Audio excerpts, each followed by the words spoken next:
All right, what's up, y'all? Sorry for the like 2 hour break. Um, I had to do something real quick, but now I'm back. We gonna finish chapter 19, and then we gonna get to 20. Now, the before I left, we was in the we was downstairs in the basement looking at how the niggas down there play the game with Gray and them, right? Then Ivan come out of nowhere being the little bitch that he is, and he got my ass in trouble. Basically, I ain't gonna hold you. And he grinning and shit while I get in trouble. So we back to that. Let's see how it go. All right. Sweet dreams, Butterfly Mac. Ivan waggles his finger at me, his trademark grin creeping back onto my face. Uh, Nice try, Novak. I already know about all of that. Grace, Grace sees, clearly unimpressed by the other man's display. oh. Oh, all of it? Ivan asked sweetly. Yes, all of it. I said between gritted teeth, feeling the bitterness of the lie in my mouth. What you mean? I thought we told him everything. You didn't tell him everything? Ooh, you're blowing me, you're blowing me. You didn't tell this man everything? I thought we was cool. The lie linger in your mouth? Ivan makes a gesture to signal his mouth shut. His mouth is shut before sitting back in his chair. I turn to Gray, taking note of the set of his shoulders, the tightness in his jaw. Good night then, I say, earning barely more than a nod in response. The rest of the table bids me goodnight as I leave the basement. I hear them getting into the next round when I shut the door behind me. I thought we told this nigga everything. As I climb the stairs to my home, I can't help but think that I said something wrong back there. That Gray was just mad at me as he was at Ivan. I understand that Gray probably wants to keep me out of any trouble associated with their poker games in case it jeopardizes my business, but I also feel that it's a little too late for that. Just knowing that these games are taking place down in my basement is enough to implicate me. And if anyone cares to investigate, my name will be thrown into the mix as the owner of the business building. I suddenly feel uncomfortable. I knew he was at the end. All right, so I was 19. Uh, let's move on. But I thought she really told him everything. I thought she said to him, "Hey, I'm the one who called the police on you." Like, why did she say the lie? Like, it's kind of fucking me up. Days passed by. What the fuck? Why is he not talking to you? Days passed by without a word from Ray, which I wouldn't have been too worried about if I hadn't known he'd still been here, running his regular poker nights. That thought was eating at me, knowing he was still so close, but hadn't once stopped by to say hello. Yeah, bro, he being weird, bro. These niggas be weird as hell. I'm sure that I've done something wrong down in the basement the other night. Was he madder than I thought that I had wanted to play a game with him? It wasn't until the morning when I was lying in bed after the alarm had gone off that he finally messaged me asking if we can hang out tonight. I said yes, of course. It's about time I got some answers from him for the sudden silence. Nearing the end of the day now, and while all the appointments for today are done, there are a couple of people in the store browsing. I just finished speaking to a couple when the front doors open, and I look up at the time to see. And I look up in time to see a familiar face. Oh. Get the fuck out! I'm getting sick of seeing this nigga's face. Afternoon, sweetheart. Looking lovely as ever, as I see. Ivan croons, earning nothing but a scowl in reply. After his attitude during the poker game the other night, this is the last person I want to have a conversation with. Although it doesn't seem like I have much of a choice, he strolls into the shop. His eyes fixed on me as he grins. My entire mood sours at the sight of him. What the hell does he want now? I appreciate if you didn't come into my store during open hours. I tell him correctly.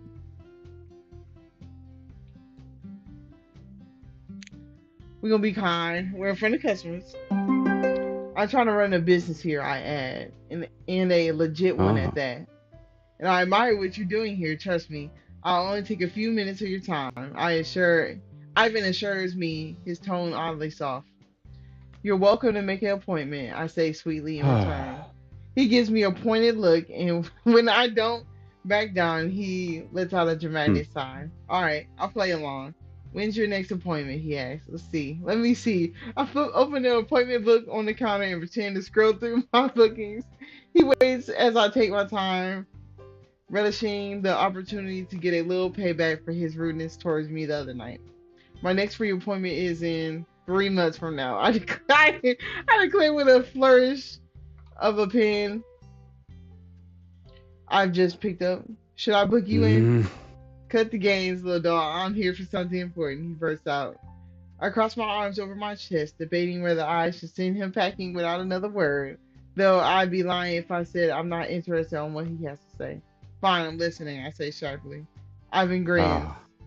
I'm in the market to buy a shop, nothing too fancy, just a nice little business to make a tidy profit from. What kind of business? I say. My suspicions raised. The smile spreads across his face in a way I'm not sure I like. A boutique would do nicely. Something fresh and new, preferably directly above my base operations. The fuck is this nigga talking about? Are you crazy? I'm not selling my business to you. I cut him off abruptly, turning to storm back to the counter. Like what? Something tells me you'll soon change your mind. He continues, unfazed by the rejection. Bitch. Oh, see, he ticking me off. You come to me trying to say I gotta sell my building. But what? I already bought that bitch. The fuck? And what would you make? And what would make you think that? I spit back at him. He looks me up and down, sizing me up, despite the fact that he towers over me considerably. Consider fucking. I'm determined to stand my ground against him. I always get my way. Okay, buddy, pal, bitch. I always get my way, he tells me. Not this time, nigga. Ivan thinks for a moment, and I can almost see the cogs moving behind his eyes before he turns and waves his arm at the customers. Are you fucking serious? Now I'm calling the cops on your ass. Watch this. Shop's closed, he growls, and I watch in horror as they make a break for the exit. Are you fucking serious? Oh, I'm calling the cops, most definitely. Get out, all of you, he yells after them, stomping all the way to the front door. I step out from behind the counter and push past Ivan towards him. Wait, no, we're not closed, I start. But it's too late. They've already dashed through the door and out into the street. What is wrong with you? I turn to Ivan angrily, my fist clenching the ball at my sides. I really could have used those sales. Like I said, I always get what I want. You'll soon find that. I'm not the kind of man you want to cross. Bitch. Ooh. This nigga keep testing me. Like, you actually coming for me for no fucking reason. Dead ass. This nigga just dead ass pissed me off. I ain't gonna hold you. You niggas are so weird, bro. Get out of my store, I scream, so furious I can almost feel the steam pouring from my ears. Ivan gives me a last knowing grin before heading for the door, looking awfully pleased with himself. I'm calling the cops.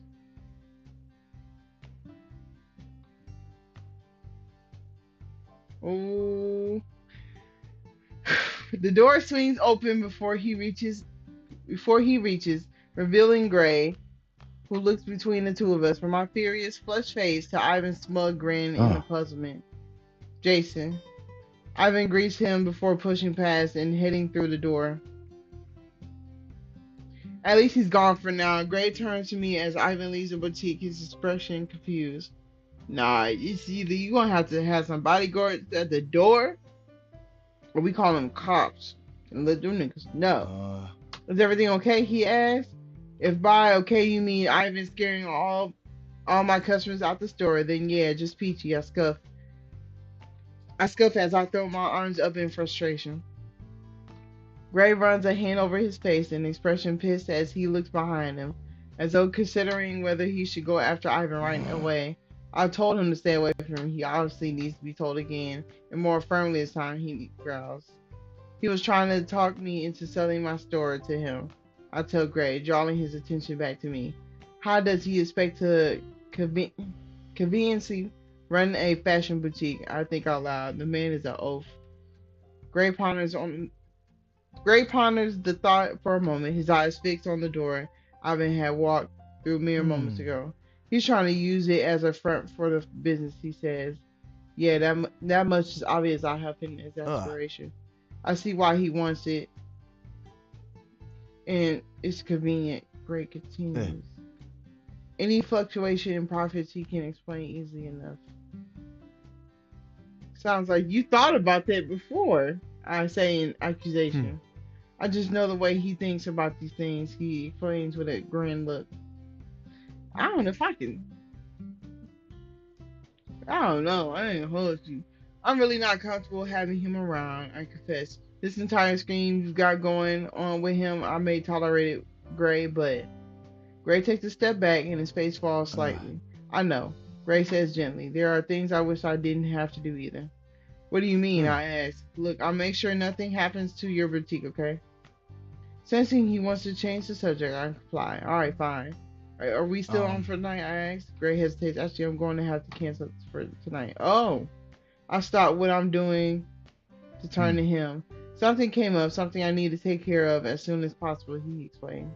Something about him seems off, and I get the feeling that this news about Ivan has shaken him up more than he's willing to let on. First, I don't hear from you in days, and now you're canceling our plans. Is there something going on that I should know about? I brought out. It's starting to feel like there's a lot more going on than Gray isn't Uh. telling me about. No, it has nothing to do with you, trust me. So you're not mad at Yeah. me? Mad? Why would I be mad at you? The other night in the basement when I said I would play the game, I trail off. Gray sighs as though he's only just realized Uh. now.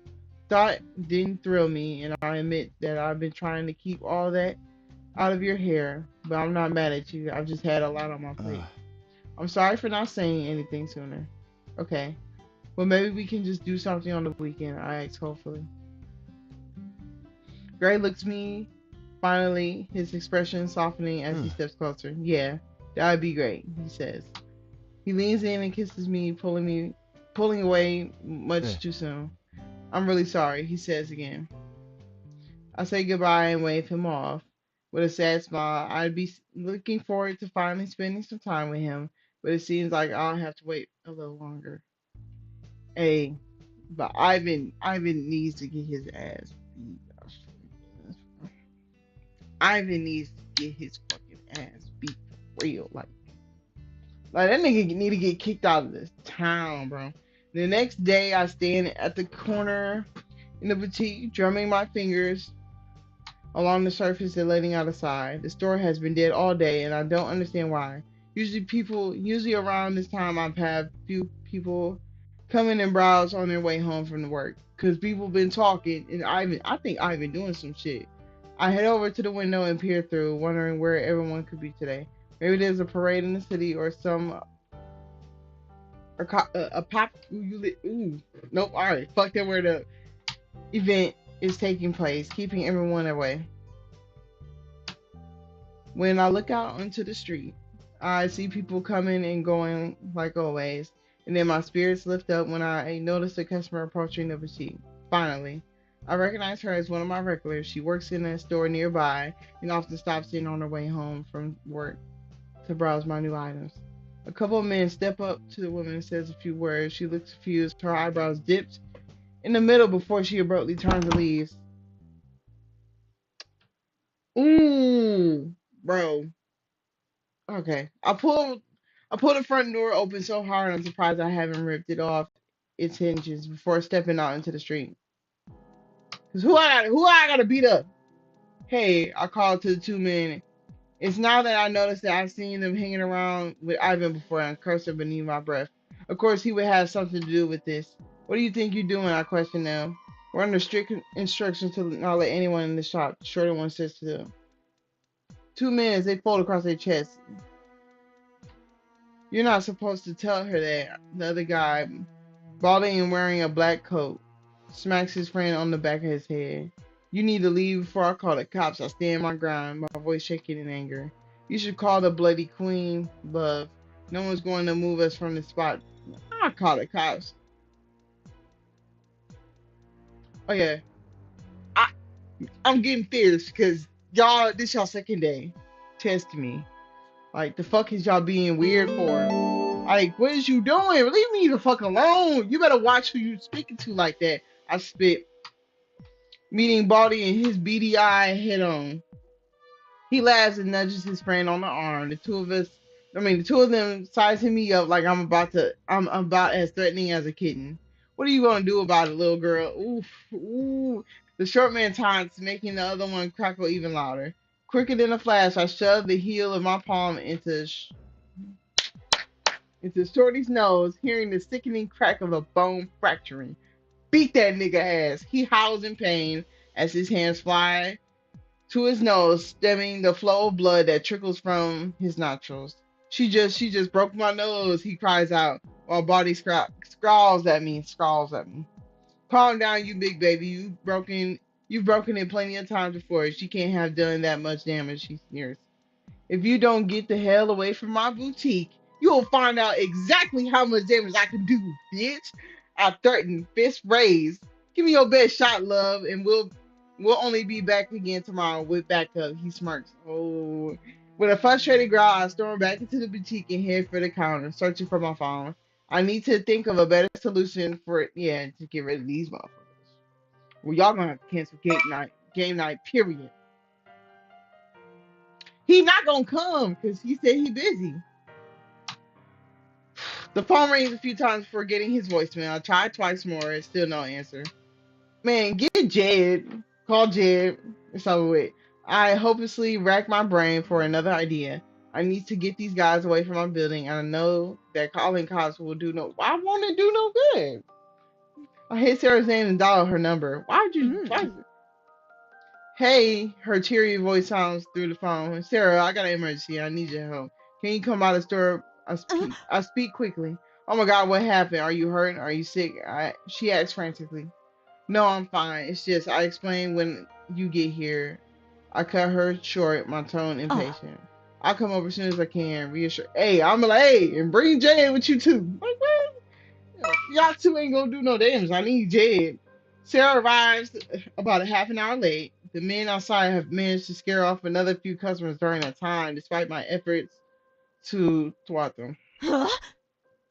Can't we just call the cops? That's what I'm saying. Sarah asked after I explained the situation to her, as outraged as I am. You know that would just make things worse, I tell her. Alright, so we take things in our own hands. The window in your bedroom has the best view of the street, right? She asks, her smile turning wicked. Yes, why? What are you thinking? I arch an eyebrow. Tomorrow morning, we'll mix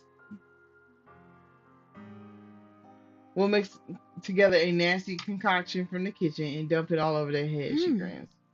They have no choice but to leave, and if we make it disgusting enough, I'm sure they won't be back in a hurry. But nobody trying to do this all the time, though. They should get away from my shop. I ain't doing nothing to these niggas.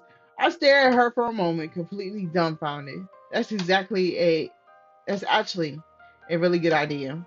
I tell her as I take a mental inventory of my pantry. There's bound to be tons of random things in there that we can use. But what if they keep coming back? I say, trouble about to start. Then we'll then they'll have a bucket of muck waiting with their names on it, she said gleefully. I blow out a breath as I think of an idea thoroughly. There's every chance that Ivan will find another way to get at me, but I can't just sit back and do nothing. What are you gonna do tonight? Do you want to stay over? I asked Sarah, my mind made up. Of course, it'll just be like old times, she winks. Yep. It wasn't too long that we were just two single girls with only each other for company, I say with a sigh.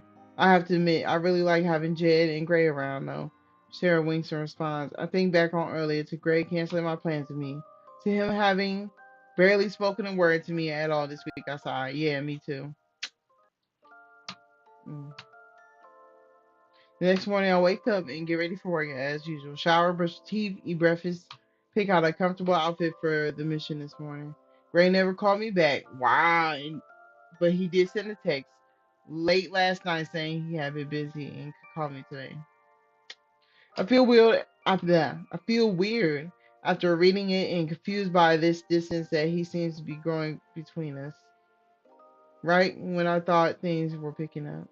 Yeah, that is pretty weird. I don't know. Hey, shaking the thought from my head, I head downstairs to open the boutique for the day. But instead of unlocking the front door, I peek through the curtains covering the windows. Shorty and Baldy are already there, and the same guys from yesterday. I scowl at the airbags and poke out my tongue before turning and sprinting back upstairs to my home. They, they're there. I tell Sarah as I enter the kitchen, taking a moment to catch my breath. She grins in a way that I can only describe as maniacal. And if I didn't know any better, I'd say that she's enjoying herself. I spot the blender she's pulled out and set on the counter next to a large mixing Hmm. bowl. Let's get to work, she says. What should we add to our moron repelling potion first? Opening the fridge, I take a peek inside. I like to cook most of my meals at home, so the kitchen is usually well stocked. Ketchup, mustard, and seems like a good side Hmm. offer. Perfect. Sarah approves. I hand the bottles over, watching her squeeze a generous amount each into the blender. How about some lemon juice? Hopefully it gets in their eyes. I giggle before cutting a fresh lemon in half and squeezing the juice into the blender. Oh, and some chili powder. I pull a small container from my spice rack. Now I give them a nasty Ah. kick. No, let's be evil here, she says as she picks up a bottle of chili flakes. One of these bad boys in your eye, and you'll be crying for your mommy in no time. It's not going to be permanently damaged. It's not going to permanently damage your eyes, right? I ask cautiously. Sarah shrugs Eh. nonchalant. As long as they don't continue rubbing it in, I don't see how it could have a lasting damage. We search through the kitchen for a few ingredients, adding vinegar, honey, pickle juice, and soy sauce into the mix. We blend everything up, pouring half of the contents into the mixing bowl. That smells revolting. I gag at the stench wafting up towards my Hmm. nose. That's the point, Sarah says proudly. Ah. Who would want to stand around on the street all day smelling like a garbage disposal? Sarah takes Sarah takes the bowl with her and we head to my bedroom, giggling like a couple of schoolgirls. I climb on top of the dresser and slide open the window, peering out over the street. I can see them, I whisper to Sarah as she joins me. Ah. You take the ball guy there and I'll take the short one, she says, as she raises the bowl, ready to tip the contents out over the unsuspecting victims. Ready? I ask Sarah, who nods in return. One, two. Yup, that's what they motherfucking get. On three, she pours the contents out over the men, hearing the splatter of the mix before they shriek out loud. We quickly back from the window and I shove a hand over my mouth, keeping me from laughing. I can still hear the moans and groans drifting up through the open window as we know without a shadow of a doubt that they'll know who just tipped the liquefied contents of their kitchen all over their heads. Unable to resist any longer, we sneak towards the window in time just to see the two buffoons dashing across the road, covered in brown sticky mess, and yelling about their burning eyes. You better leave, Sarah shouts at them from the window. There's more where that came from, I join her to stifle my laughter. We watch as they disappear down the street before heading down to the boutique where I pull the open sign and unlock the front door. This time, thankfully, I find the sidewalk outside free from any Ivan's friends. Hmm. That was amazing, Sarah says. Sarah comes up behind me, raising her hand for a high five. I give her a grateful smile as I slap my hand against hers. Thanks for helping me Hmm. out. My pleasure. She's she says with a grin. If you don't mind, I stick around for a while, make sure they don't come back. Somehow I doubt those two will be back anytime soon, at least not before they've managed to scrub every inch of themselves clean. I'm not on a high after our plan worked out perfectly. I'm on a high after our plan worked out perfectly, and I'm enjoying spending this time with Sarah. Be my guest, I say. We get stuck into a few odd jobs, dusting shelves, cleaning mannequins, tidying racks, but as the day drags on, there will be, there are still no customers in sight. It doesn't take long for me to come crashing down from my high after realizing that chasing away Ivan's guys has absolutely done nothing to help. I don't understand what's going on, I say out loud, talking to Sarah, who is perched on a stool behind the counter. Not a single person has come in here since those idiots left outside. Mm. Maybe it'll take them a while for things to pick up again, she suggests as she flips through the fashion magazine. I try to agree with her, but somehow I still have my doubts. For some reason, there's a thread of unease pulling at me, telling me that I've overlooked something.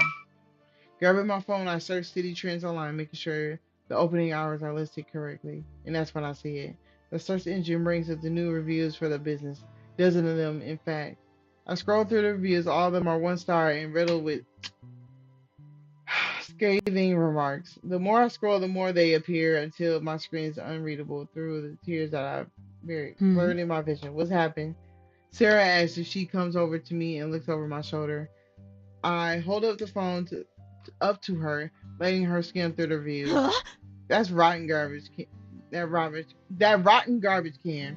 She swears as she pulls her phone from her pocket and taps Eh. on the screen. I'll help you go through and report them, she says, and I can tell from her tone that she's trying to contain her anger. What's the use? I stifle. Feeling absolutely defeated, Ivan will just come up with some other way to get at Ah. me. I wish you'd go to the police, Sarah says again, and have them find out what's going on in the basement, Huh. my basement, I'm stressed. You can't let Ivan win, she insists. I throw my arms up helplessly.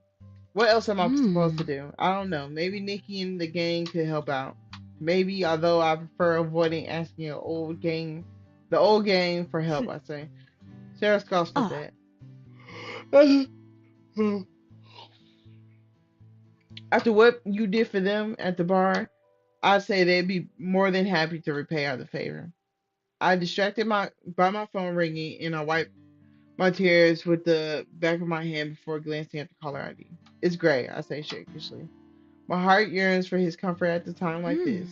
That's good. Maybe he'll have an idea on what to do, Sarah says hopefully. It's gonna be some bullshit, and I'm telling you now, it's gonna be some bullshit. Oh, don't piss me off. Alright. Swiping the icon on my phone, I hold it to my ear and answer. Hello? Uh, Gray. Hey, you sound a little off. Are you okay? Gray asked through the receiver. Yeah, I'm fine. I lie. Not really wanting to get into details over the hmm. phone. Your voice is cracked, he presses. The concern in his voice makes me even more upset, and the small hiccup escapes me. It's Ivan, he means. What do you do? Gray asks, his tone suddenly going dark. He's ruined everything, I cry. I hear Gray swearing to himself through the phone before he Hmm. speaks again. I'm coming over right now. I'm 5 minutes away, okay? He says. Okay, I say, pulling the phone away from my ear and pressing the icon in the call. Gray's on the Gray's on his way, I explained to Sarah, swallowing around the lump in my throat. She lets out a relieved breath before she pockets the phone and reaches for her Ah. jacket. I'll head off and give you two some space to talk, but call me later, okay? She urges. I promise her I will, waving goodbye as she heads to the door and disappears out onto the street. Gray arrives when she said, well, Gray arrives when he said he would, and not a moment later. When he wraps his arms around me and pulls me into a hug, the tears start to fall all over again. I breathe in his scent, letting it calm me as he squeezes me tight. Uh, Hey, it's okay, he says as he pulls back, my tears staining the front of his eh. shirt. Let's go upstairs. I want to tell you everything. Mm. We head upstairs to my living room where we sit on the couch together. I put my knees knees up and face him. I'm sure my eyes are swollen and my face is blotchy from tears, but he doesn't seem to mind. It's alright, I'm here. What happened? He asks. I relate the story to him, sparing no details and watching his face fall further the longer I talk. Although the boutique has been doing well since I opened, it's still just a small business, I explained to him, feeling the emotions bubble up in my chest once again. Even a couple of negative reviews can be bad for business. But getting review bombed just like this is practically a death sentence. I sniffle. I sniffle. We'll find a way to have the reviews removed. Great, assures me. Surely we can do that. It's it's difficult to do and it can take a lot of time. To tell you the truth, at this point I don't even have much hope, I tell him. Gray curses beneath his breath. He looks mad enough to tear someone apart limb from limb. He's gone too far this time. He sees. Fists opening and closing as though he's imagining Ivan's neck in between them. I'm so sorry that this happened. I shouldn't have let it get this far, he adds. I should have done something. I can take care of myself, I assure him, though my voice is still trembling with emotion. He looks at me softly, calming himself down as he slips a hand beneath my neck and guides me closer. I know you can, he whispers. Gray leans in to kiss me, his lips gentle when they find me, slowly picking up the speed. I clutch the front of his shirt and kiss him back, letting myself fall into him and forget all about the events that happened today.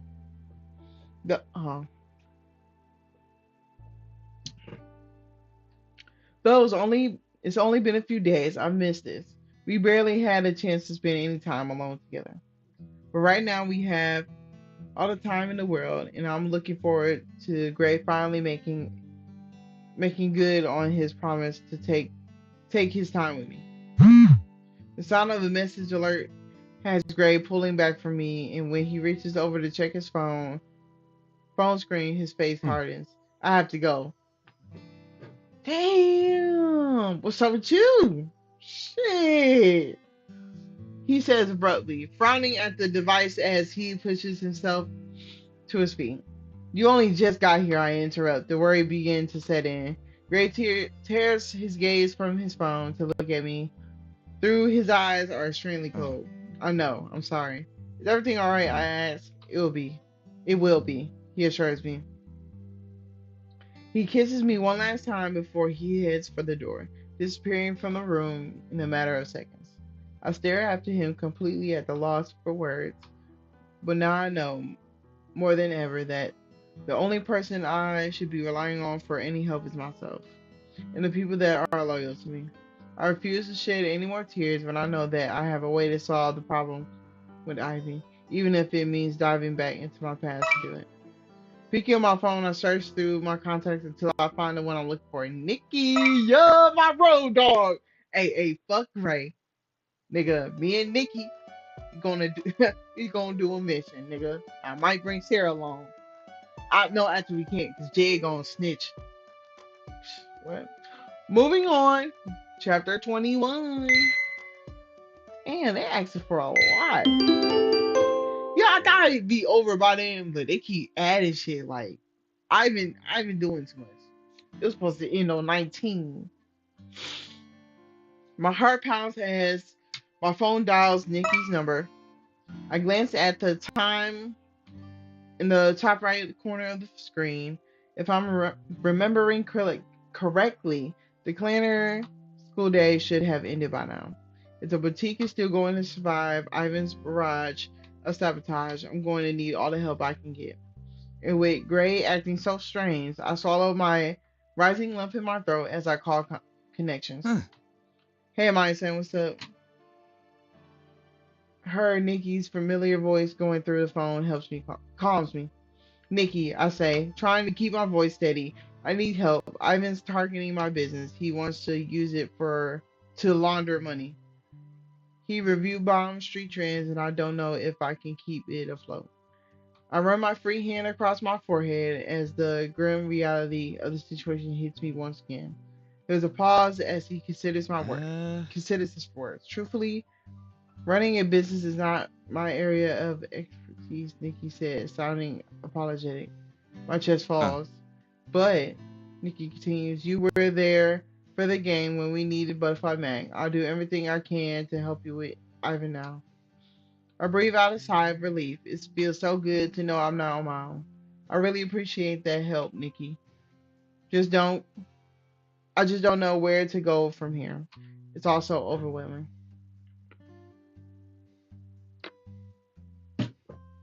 huh, No problem. Give me a couple hours to get everyone over to Sammy's. ah, We'll all put our heads together and we'll figure this out, okay? Nikki's voice is soft and reassuring. I'll meet you guys there. Thank you, Nikki. I pause, hoping my Siri comes across through the phone. This means so huh, much to me. Of course, anything for Butterfly Mac.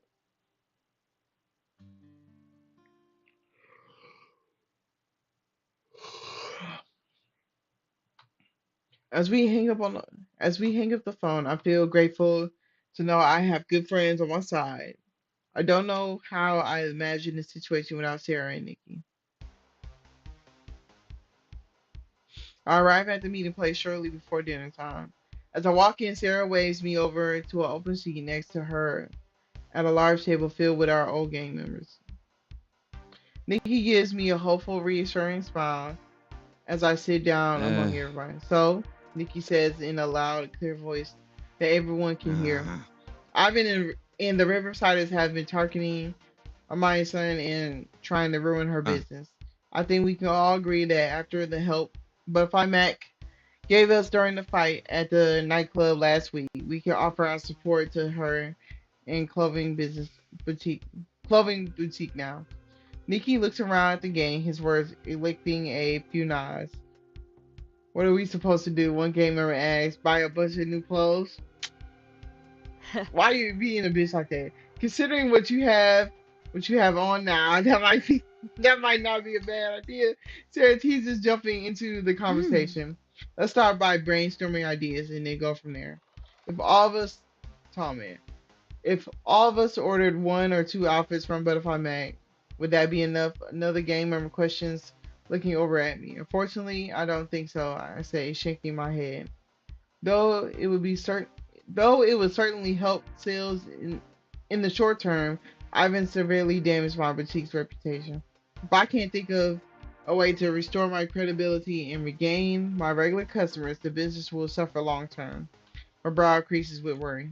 Street trends is everything I have, and if I lose the business, my livelihood, my savings, and my apartment will all go with it. um, Eh. If we have everyone here leave a positive review for Street Trends and make a purchase, would that solve things? Nikki asks, looking at me from across the table with concern. Maybe, I say slowly, considering the idea. But it'd be nice to have another way to bring in new customers. One that didn't rely on a keyboard war with Riversiders. Hmm. You need to do something flashy, something to get people's attention. Sarah exclaims, getting excited. Hmm. How about a fashion show? We could see about getting the local newspaper to cover it. Fashion show, I repeat, trying to figure out the logistics logistics of the such event Hmm. where I don't know. We could have it out on the street in front of the street trends even. We could all pitch in with designing and modeling. Sarah looks thrilled, but I still feel apprehensive. What if Ivan goons come back and disturb the show? Sure, we could fight them off, but that might scare away potential hmm. customers. Hey, Nikki says, turning to the guy sitting next to him. Don't you know someone who works at the newspaper? Do you think they would write about something like this? I shift my gaze over to the male gang member, curious to hear his answer. After the last positive article about street trends was published, mentioning my contribution to the Clanner Theater production, I saw a huge increase in business. If I could have that happen again, then maybe. Their paper does have a small business spotlight section, but they get a ton of applicants. The gang member looks back at me, apologetic. Your fashion show would have to really stand out for them to feature you quickly. So try to so I try to swallow my initial disappointment, telling myself the newspaper isn't a hopeless pursuit yet. We need to find a way to make the fashion show seem more important, more attention grabbing. Any ideas? My cousin's having her quinceañera next week. Someone says, would that help? I've got a friend getting married soon who's looking for outfits for her wedding party. Another gang member, another gang member suggests the wedding isn't for a few months though. There's a classmate I keep in touch with whose dad has ties to a pretty big charity, which I think is fashion related. Maybe they know something. Female gang member shrugs, seeming uncertain if it's worth mentioning. What charity is it called? I ask curiously. Work we work week where? If I remember correctly, the woman replies. I pull out my phone and search for the name. Though the charity main focus is receiving donations to give to people who need work appropriate clothes, they also work with designers to custom make any outfits with special requirements. To my surprise, the charity's main website advertises a large exclusive fundraising event hosted by a luxury hotel in Clanner at the end of the month. Hey, do you think your friend would know if they have space for any more designers at this upcoming event? I pass my phone over to the female gang member who takes a minute to leer at my screen. I can ask, she says, returning my phone before pulling her own out of her purse to send off the pics. It would be so cool if you could be a part of that. Sarah squeals before turning to face the male gang member with the newspaper connection. Is this charity event kind of a thing worth writing about? I can't make any guarantees before I've spoken to my friend, he replies, holding up his hand, but it does sound like something they might be interested in. This is so exciting. Sarah turns to me, beaming. What do you think, my son? Seems like the answer to your problems? It definitely does, but I don't want to get my hopes up just yet. A lot of things have to fall in place to make sure this is a reality. It would be great if Work Week Wear has a way for me to participate, I confess. It seems like the perfect opportunity for me to repair my reputation.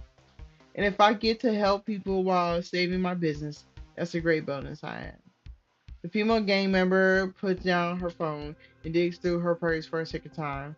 In this instance, she leaves through a few business cards until she finds the one she's looking for and hands it to me.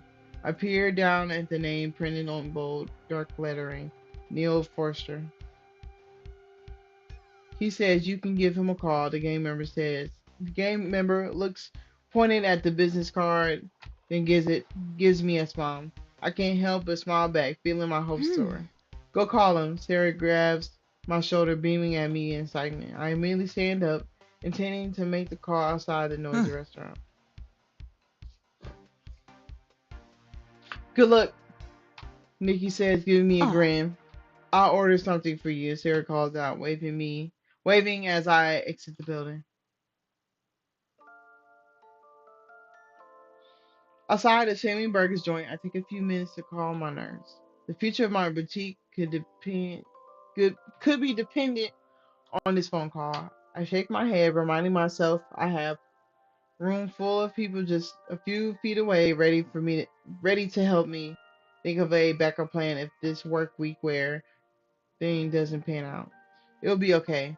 Ivan won't win. Certainly not without a hell of a fight for me. Taking a deep breath, I enter the number from the business card and dial. A deep male voice picked up on the other end. Hello? This is Neil Forster. Hi, Mr. Forster. This is my son Yushi. I believe a mutual former classmate of ours mentioned I would be in touch. Was it too soon to call? I guess it was too late. Now that I think about it. Yes, she did. Well, Miss Yushi, I was just on the phone with someone over at Workweek where, though it's a bit last minute, they are willing to add another designer to their upcoming fundraiser. I nearly started cheering from the news, but managed to range in my excitement. There's two requirements to enter. One is a donation of 50 office appropriate outfits. And the second is 5 uniquely designed sets of professional wear to be auctioned off for during the event. Oh. Any money your designs will earn from bidding at the fundraiser will be split between you and work week wear. Ellie Oh. continues. You'd have 2 weeks to provide everything to them.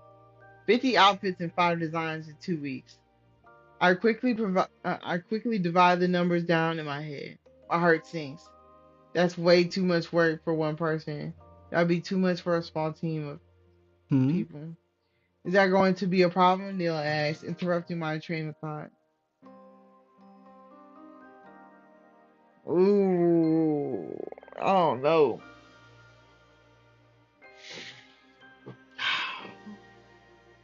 I think if we put in the work, shit, we ain't getting no customers. Then shut down that whole store to all two.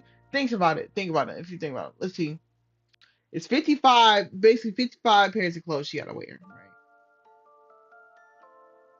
In 2 weeks, 14 days. Each day, each day you better be doing 5 pairs of clothes. 5 pairs of clothes. You better be doing make 5 pairs of clothes each day. And if you do that, you'll have it enough by the time week two comes. But I'm not sure how her work ethic is like what's going on. And you can get Jed on board. Jed know how to sew. So that can help you out. It ain't gotta be you making all 5. You can split that shit down the middle. And now all you gotta do is 25. And whatever profit you get, again, give that money to Jen. Yeah, I think that makes sense, but ooh,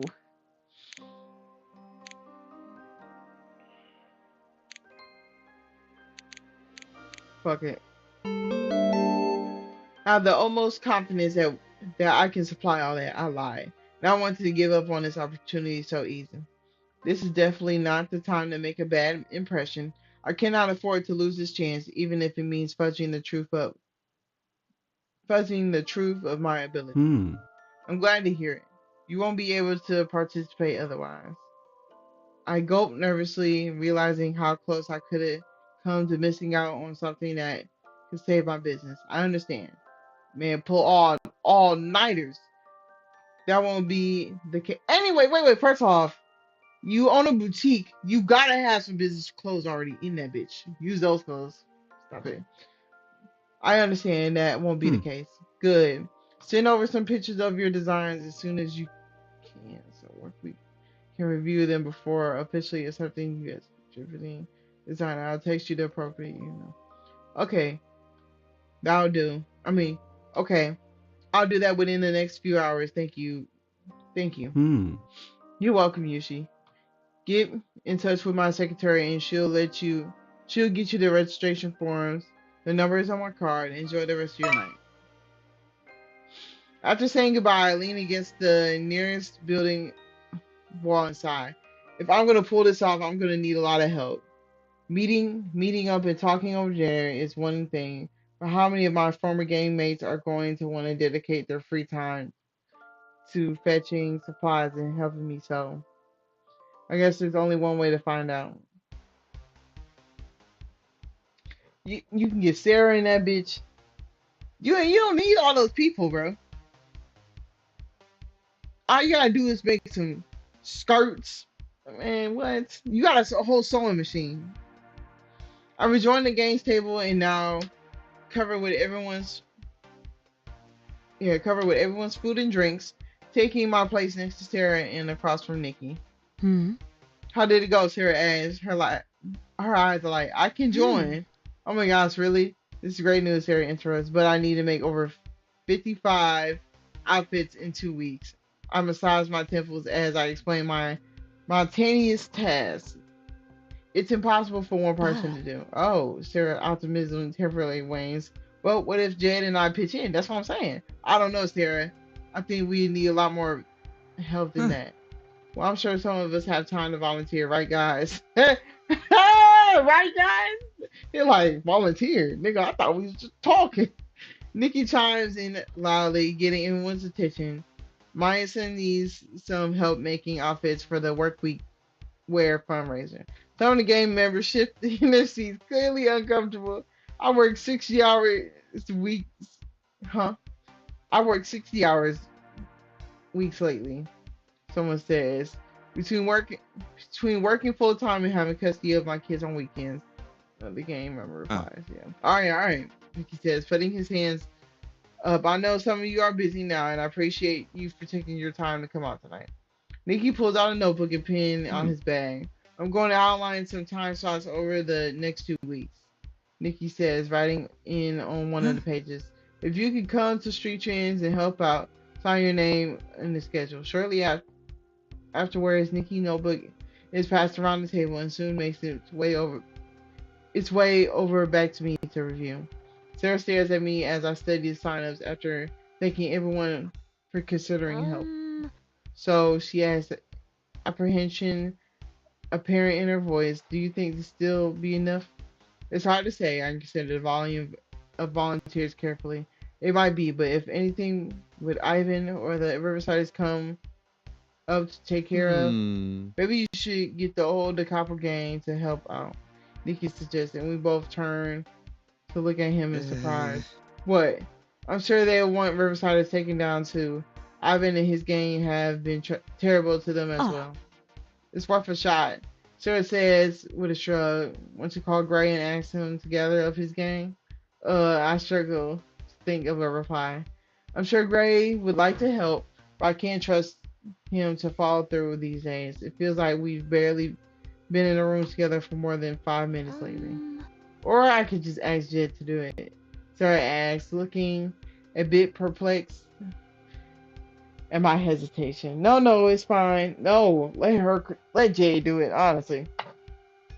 Gray being a little weird. I call Gray. I push away my untouched food as I get up and head over to the restaurant exit. I can feel Sarah's questioning gaze go on me as I go. Is he not gonna answer? hmm. Hey, my son. Gray's. Oh, now this nigga wanna answer. Fuck off. Gray's familiar voice fills my ear as the phone call connects. Hearing him makes my heart flutter, even when I'm trying my best to steal the, huh? Trying to steal it against disappointment. Huh. It's good that you called. Gray continues about our plans this weekend. It's okay if you're busy. We can hang out some other time, Gray. Don't worry about it. I'm not. My grip around the phone tightens as I will myself to accept the Ah. situation. Thank you for understanding. Yeah, I'm not falling for that shit. You won't cancel on me again, you bitch ass nigga. Fuck you, Gray, for understanding. There's a lot I'm dealing with right now, but I promise to tell you about it. Okay. And spend time with you once this gets settled. Gray's voice sounds strained, possibly. Worried about how I'll react. Honestly, I'm going to be pretty busy myself, I say truthfully. With a sheer amount of work and short deadline for a charity fundraiser to juggle, I doubt I'll be able to find time for Huh? a date. Yeah. Oh, Gray ass. His tone lightning considerably. Does that mean business is back to normal? Are the reviews gone? Not quite, I say frowning, as I recall all those terrible ratings. But I found the opportunity that I could turn things around. Hopefully Ivan will finally give up if I can pull this Hmm. off. Really? Ray's assignment heightens. That's so great. That's great news. Yeah, I say hesitantly. Knowing I'm about to ask for a favor. Are we finna still ask? There's absolutely something I need your help with. It shouldn't take up too much of your time, I say, shifting my weight back and forth as I wait for his Uh. response. What is it? Gray asks, his tone apprehensive. I hope whatever he, I hope whatever is keeping him busy can hold off for a night. I need to sew in the same amount of outfits in the next 2 weeks to be able to participate in the big charity fundraiser. The words rush out of me as I explain my situation. There are a few of my old gang members who are willing to help out, but I'm not sure it'll be enough. Do you think you could call? Do you think you could ask the capo connections if they could Huh. assist us to help a rival gang leader and her members make a bunch of clothes. Great sounds to me is my proposition. Right. I know it's a long shot, but the Riversiders are coming after both gang territories. Maybe if our two gangs had an opportunity to bond, it'd be more open to working together. I say, hoping he'll agree. I owe the Phantom and the Capo gang a favor, I add, as Butterfly Oh. Mac. Well, he says, his voice full of flirty undertones. I do like the idea of you owing me. And you owe me for the 2 times you messed up, so basically that should cancel out. I thought that I might entice you. I smile as we exchange suggestive comments, thrilled to have a chance to feel like things are normal Hmm. between us. You were absolutely right. I'll talk to Jed and see what we can put together. Ray pauses. Hey, all jokes aside, you know I'd be happy to do this for you for no other reason than you asked me Hmm. to. I don't need anything from you. His voice is soft and gentle. I want to help you. I care about you. Oh, Gray. A feeling of warmth spreads through my body. That means a lot to me. Hmm. Thank you. I'm glad, Gray says, his tone suddenly turning matter of fact. I know this is bad timing, but I have to go. I'm kind of in the middle of something. Oh, okay. I try not to feel disappointed. Text me the time and place if you and the Capitals can work something Hmm. out. Will do. Just like that, he's gone again. We're gonna find out. I think I might have to stay up until we find out.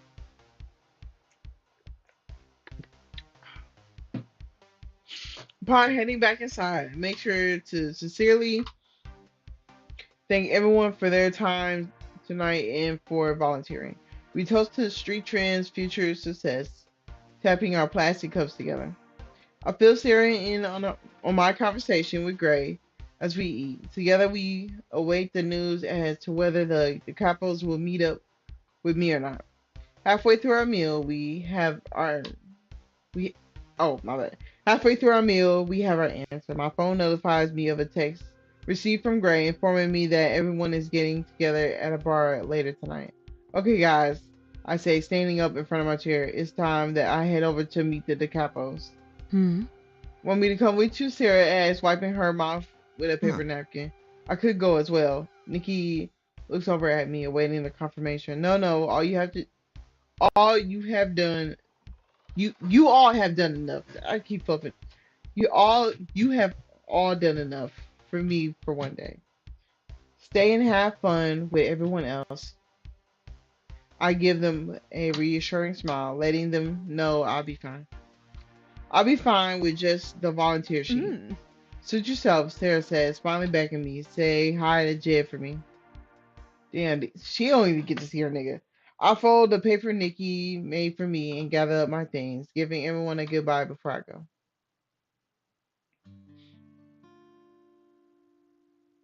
When I make it to the meetup location, I find Gray leaning against the side of the bar waiting for me.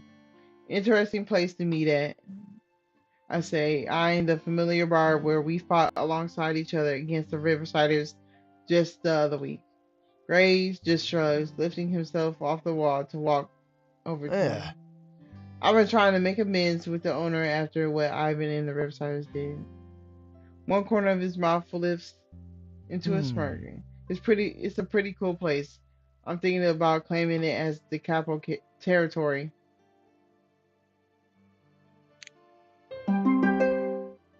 Oh. Share. Great ass, raising an eyebrow. That's not something I'm into. Nigga, you and me. Like, what are you talking about? What you mean, share? This nigga. Ooh. Well, maybe you could learn to like him. I say with a shrug of my shoulders. Gray moves closer to me, not stopping until I can practically feel the warmth of his Hmm. breath. I know what I like.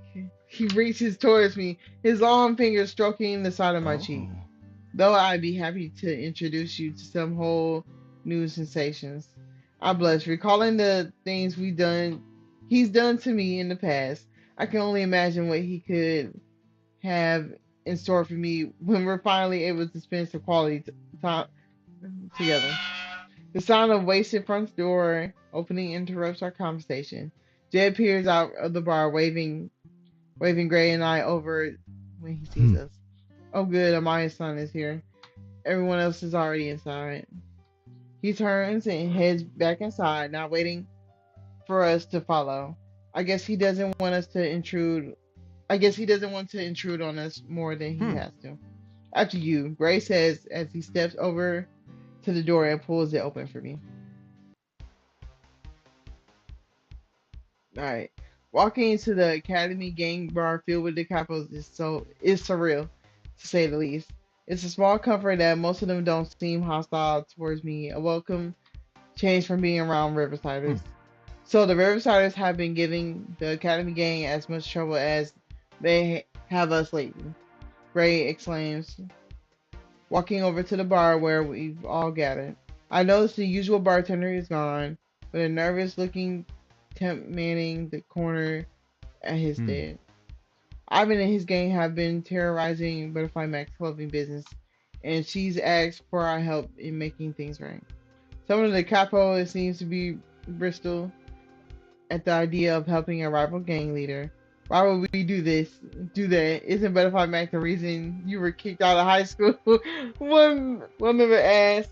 Didn't the Academy gang plant the knife on you so you could get arrested, Gray? Another one chimes in, glaring at me. My eyebrows lift in surprise, though I managed to keep my mouth shut.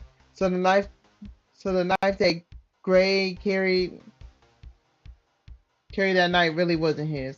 I know I didn't play anything on him. I sincerely hope no one in the Academy gang would do such a thing. But can I be sure that we know who it Hmm. is? It was Ivan. I don't care about that. I don't care about the past now. Greg commands the room as he speaks, which is impressive considering the volume of Hmm. music.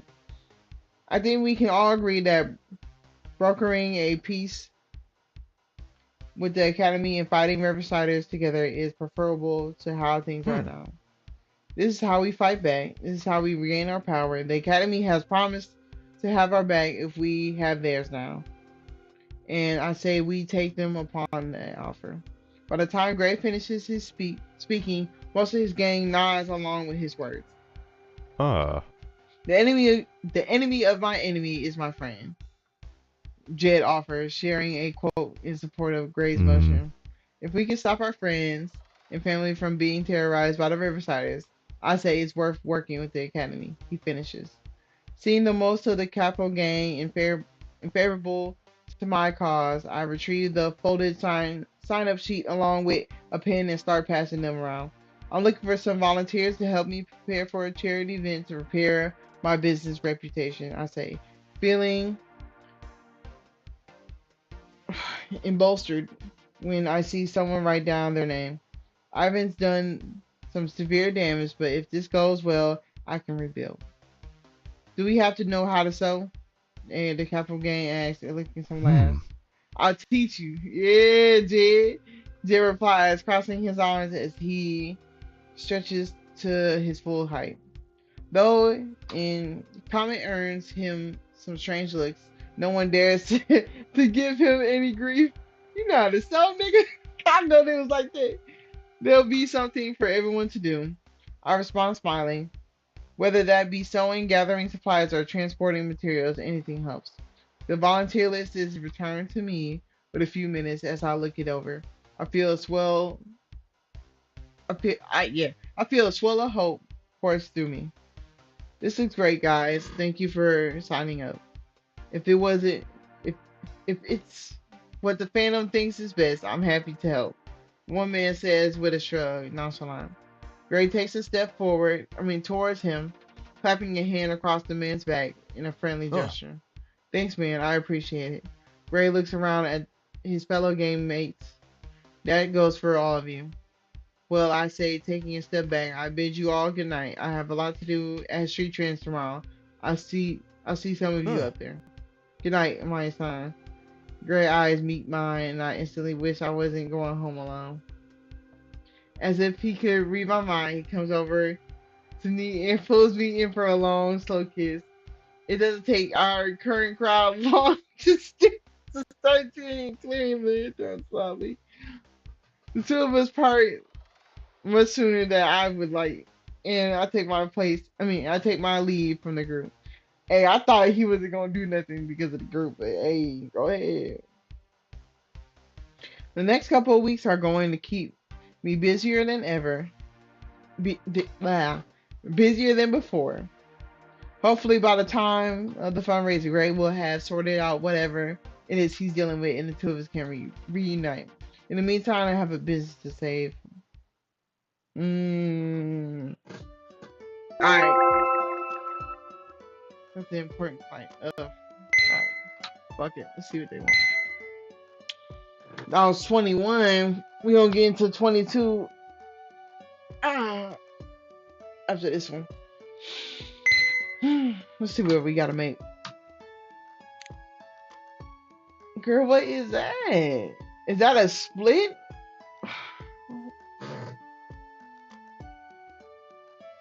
All right, let me think. I don't have that style of dress, and I don't have that type of jacket. I don't know what. Yeah, let me go to the store real quick.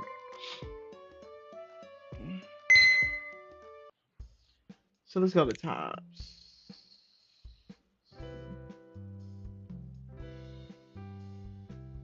Okay, I gotta have it then. I think that's what that is. Wait, I gotta buy it, the jacket. Wait. No. They know, they know, they know, they know, they know, they know. Let's go to jackets real quick. Hmm? Hmm. They know, they know, they know. Okay, let's go to shirts then.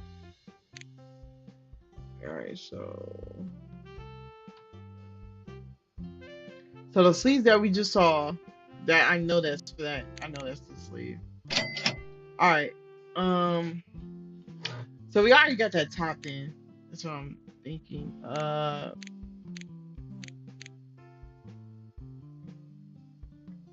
think we should be good. I might have to look at patterns.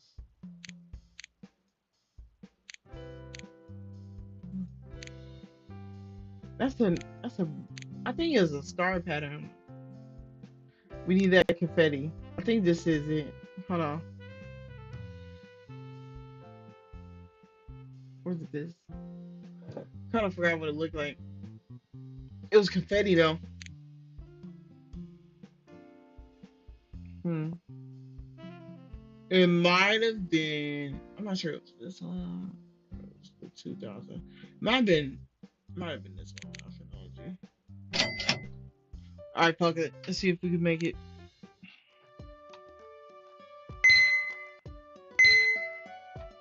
All right. Fuck it. Let's do it. All right. Are you fucking serious? Oh, so I did. Okay. Style.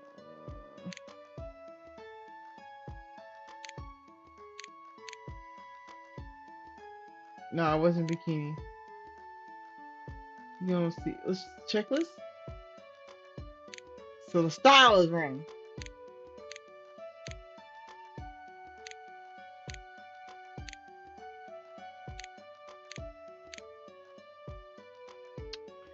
Alright, so we gotta pick the right style. I don't know what fucking style that would be, your bitch ass.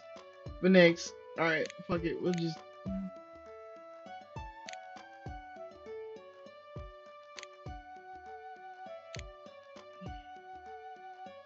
So that navy blue I do have.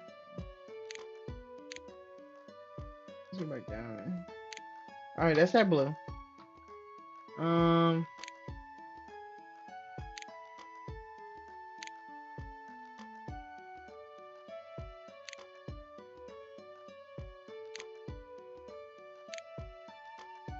Are you fucking serious? Fuck, we bought the wrong shit. Ooh. I'm finna get. I'm finna get mad.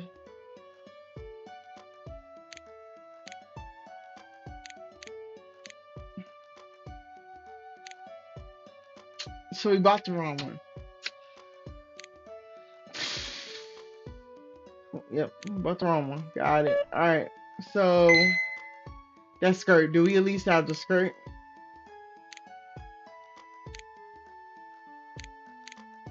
We don't have the right skirt size. Okay. No, wait. Maybe you do. Maybe we do. Hold on.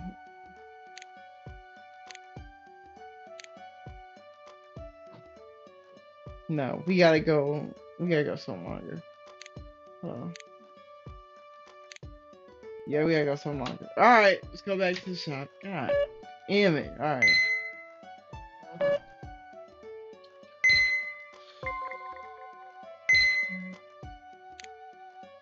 Let's get some more money first.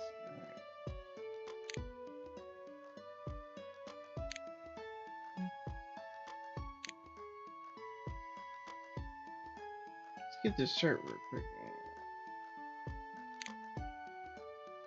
Oh, that's another.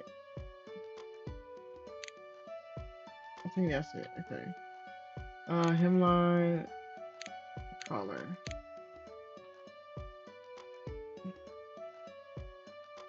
Is that tan? Yeah, that's it. And then cross, green cross. All right. And sleeves. Long. A little bit of blue. Why are you making these skirts difficult, bro? Damn. Okay. Green. No, that's a lighted green, actually.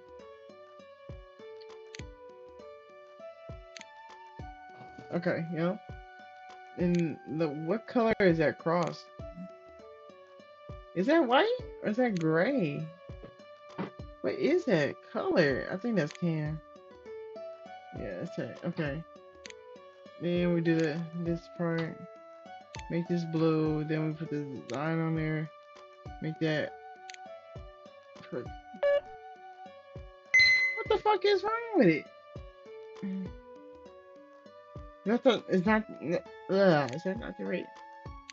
Fuck. It's not the right image. This one? Fuck. I fucked it up. God damn it. Let's go back. That shit just pissed you off. Alright.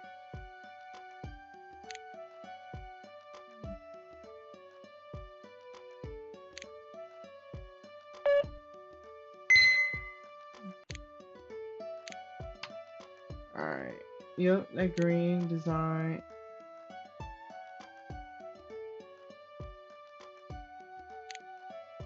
Yep. Sleeves. We need the long shoulders. That's a different green. I think that's this green right here. Ooh, that's too much. Yep, something simple. Fuck you thought this was. What tan is that?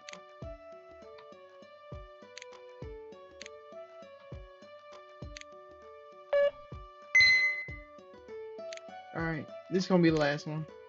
Then I think we should have enough money to buy everything we need. Purple, the waist, overskirt, yellow. Done. What the fuck you mean? Ugh, design. That's a different purple. That sure is a damn different purple. There we go. Alright, that's enough money. So let's go to the shop. So we need to get the right top. But I don't know which top. Kind of confused. So let's try this one.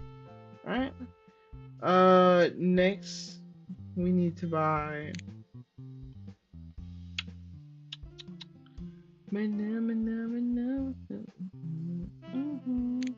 I need to get the skirt. I think it's this skirt. And then I need to get that right pattern. I knew it was the first one that I saw. Alright, cool. I think that's that thing. Alright, let's see. Oh, what the fuck? I clicked the wrong shit.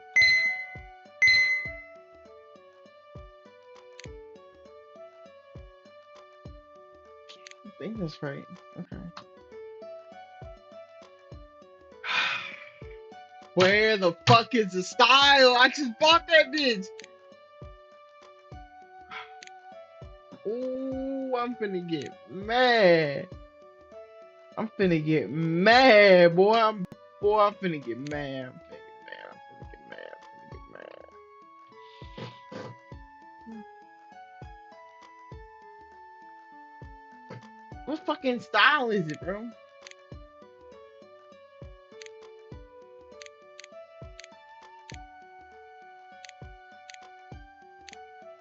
Ooh, let's go back. Oh, because I don't know where this shit is. The fuck? Tops. Which one is it? This one? There's no way it's that one. These are the only shirts left. Those are the only shirts left. Which one fucking is it? Okay. I'm not gonna lie. Let's fucking go for this. Alright. See where the wind takes us. We ain't got no money. Hopefully that one was it. I ain't gotta do all that. Alright. See neckline? Is that it? Yes! Let's fucking go, nigga. Alright. Let's go to that navy blue. That is not it. Let's go down one more. Down one more. Right. Okay. So then sleeves. Wax. Sparkles. Good shit. Then we go to whatever.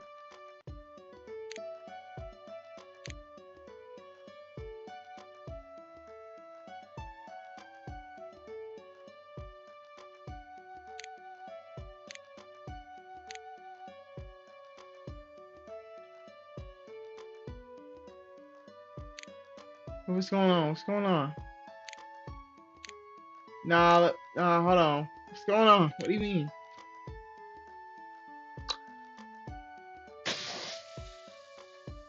So you tell me I had to buy a fucking ooh, I need more money then. Ah,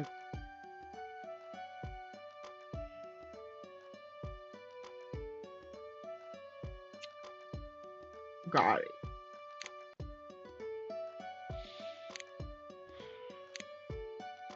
Let's see if this start. Is that it?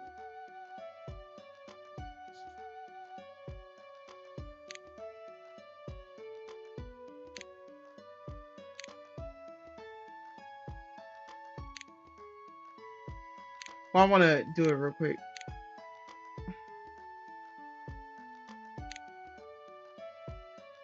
And then hemline. Fuck! I got only double line. I don't have the other one. God damn it! All right, so I gotta get that too. So hemline collar. Got it. All right, we are so close. We are so close. But now I gotta do more of these. Get this shit out of my face. I'm not doing that one. All right. Let's make these shorts. Long shorts. Jeans. The jeans are that ugly ass red. Oh, there it was. And then hemline is purple. Oh, darker purple. We are finished. Oh, easy work. Shorts. How dark? That is a darker red.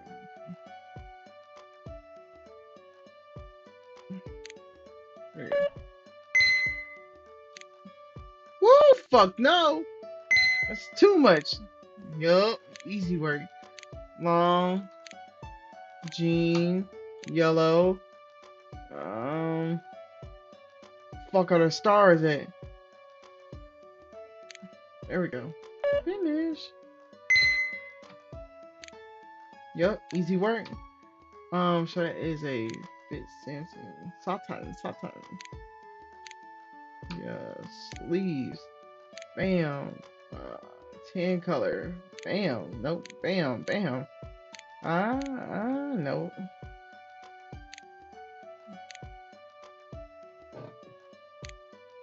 That's gotta be it. Alright, what's this one? Yes, perfect. Floor length. With that bitch bust down purple. Yup. Easy shit. Blue. What blue is that? That's darker. Yeah. Alright. Too much. Fuck is that? There we go. Yeah. Let's go red. We are going darker red. There we go. Alright, I think that's enough money, but we'll do one more. Woo! Fuck no! So we trying to get some easy money. I can tolerate that. Alright, so first off, is that bikini? Which one would that be? Maybe it's crop. Yeah, okay. Sleeves. Oh, let's do the fucking shit first. That is that blue. Then the sleeves are green. And it's this. No, it's not this one. That is a darker green. Let me go back.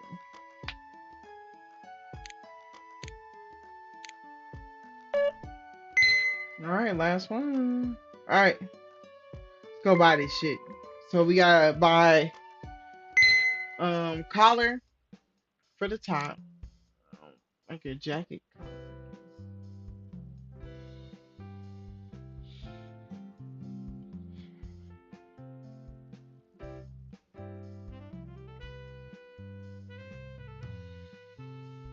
So why don't I see it? Here it is. I think that's it. Yeah, that's gotta be it. Alright. Next is the skirt, and we need the bottom part. Yeah, I think that was it. Yeah. Okay. And let's get this over with. I think we're good. We bought everything that we need. Okay. Fuck. I think it was regular shirt, but then the neckline was shapeless. But what style was it? Try it. There we go. Neckline, turn that bitch navy. Oh fuck. Navy. Navy blue. Then the sleeves. Split. Black. Confetti. Alright. Then collar. Black. Confetti. Then we got the skirt. This way. Nope. This way. Check out. High waist. Alright. This skirt right here is gonna be the same navy blue. Bayum. Pow. Then the hemline. A line. And it's gonna be it's a lighter tan. There we go. Yes! Let's go. I know that took me like probably a cool 20 minutes or something. Alright. 22. Hopefully they like skip past the whole 2 weeks. We got the outfits together. You know what I'm saying? Let's make some shit work.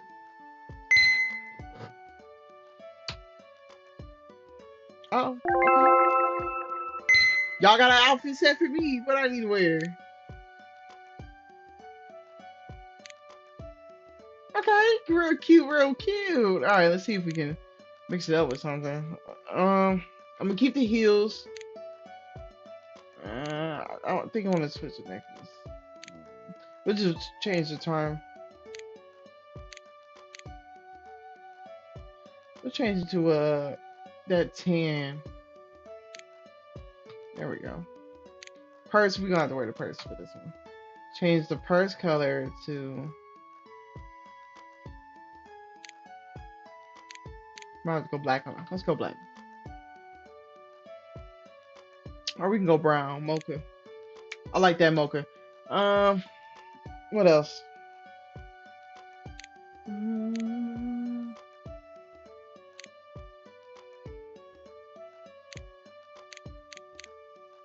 fuck it. Uh, no, I like those heels. Alright, we are good.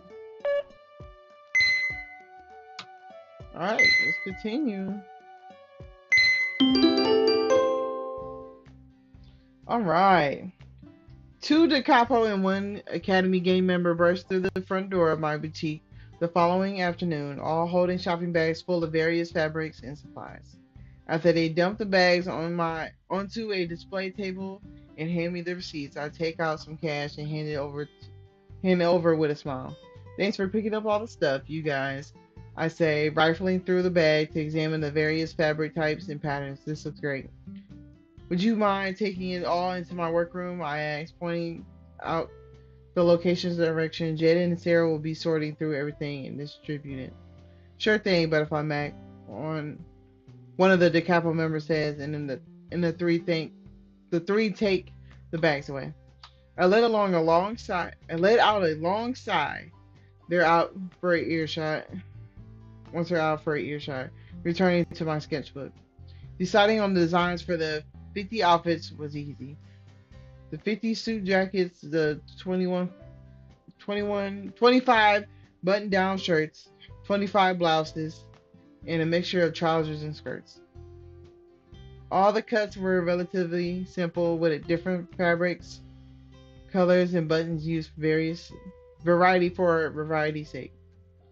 I was able to draw up plans and instructions for those earlier today, but the 5 unique designs I need to provide to be showcased and auctioned off at the charity fundraiser are proving to be a bit more of a challenge. I don't have much experience working with professional wear, which personally makes it hard for me to come up with an original design, especially since there are so many constraints on acceptable office wear. After idly tapping my pencil against the paper for a few minutes, I decided to go check up on everybody. Inside the modest workroom is nearly 10 people crammed inside, trying to communicate over the loud whirl of sewing machines. Sarah stands over by a table trying to oversee those cutting the bolts of fabric down into pieces I specified in my instructions. Jed, on the other hand, is assisting someone trying to change out the thread in my sewing machine. A couple of people brought their own sewing machines from home, increasing our efficiency, but also cramping the confined space. Sarah walks over to me when she spots me, running a hand over her forehead. I don't know how well this is working, she says, looking distraught. I can't hear myself think. How about if we move everything apart from the sewing machines into the main area of the boutique? I peer back out into the empty open room. Really? She asks, looking hopeful. That wouldn't disrupt your business? Nah, it's fine. Whatever Ivan's done, I doubt any customers will be coming in. Thrilled to be escaping the close quarters, Sarah excitedly tells her team they'll be relocating. While everyone packs their materials, I clear off some of the display tables to make room and change soft music that plays in the store into something more energetic and fun. Oh my god, this is so much better, one Academy member says as she places down her things. It's nice to actually be able to hear your voice. And Da Capo replies, winking at her. What was that story you were trying to tell about the Academy's principal's office again? As the group settles into a happier rhythm, Sarah and I exchange smiles. It's nice to see everyone getting along decently well, especially since the Academy gang was hesitant to hear that the Da Capos would be showing up to help over these next 2 weeks. But the cheery banter serves to distract me from my designing work further, and I end up chatting and assisting Sarah's group, neglecting my own. No. After stealing Sarah's upstairs to my apartment during our lunch break, I confide in her about the troubles I'm having. Ah. Don't worry so much, Hermione, son. Sarah, Sarah waves away my concerns in her hand. You gotta, ah. You've had creative blocks before. You always seem to sort them out in no time. What if I don't figure out this time? What if I don't finish in time for the fundraiser? I pop a nail in my mouth, envisioning what would happen if the business to the business if I ruin this opportunity. Mm. Hey, Sarah pries my hand away, pulling me in for a Ah. hug. Don't focus on that. It's way too much pressure. Just focus on doing what you love to do, making clothes that are beautiful, that you want to wear.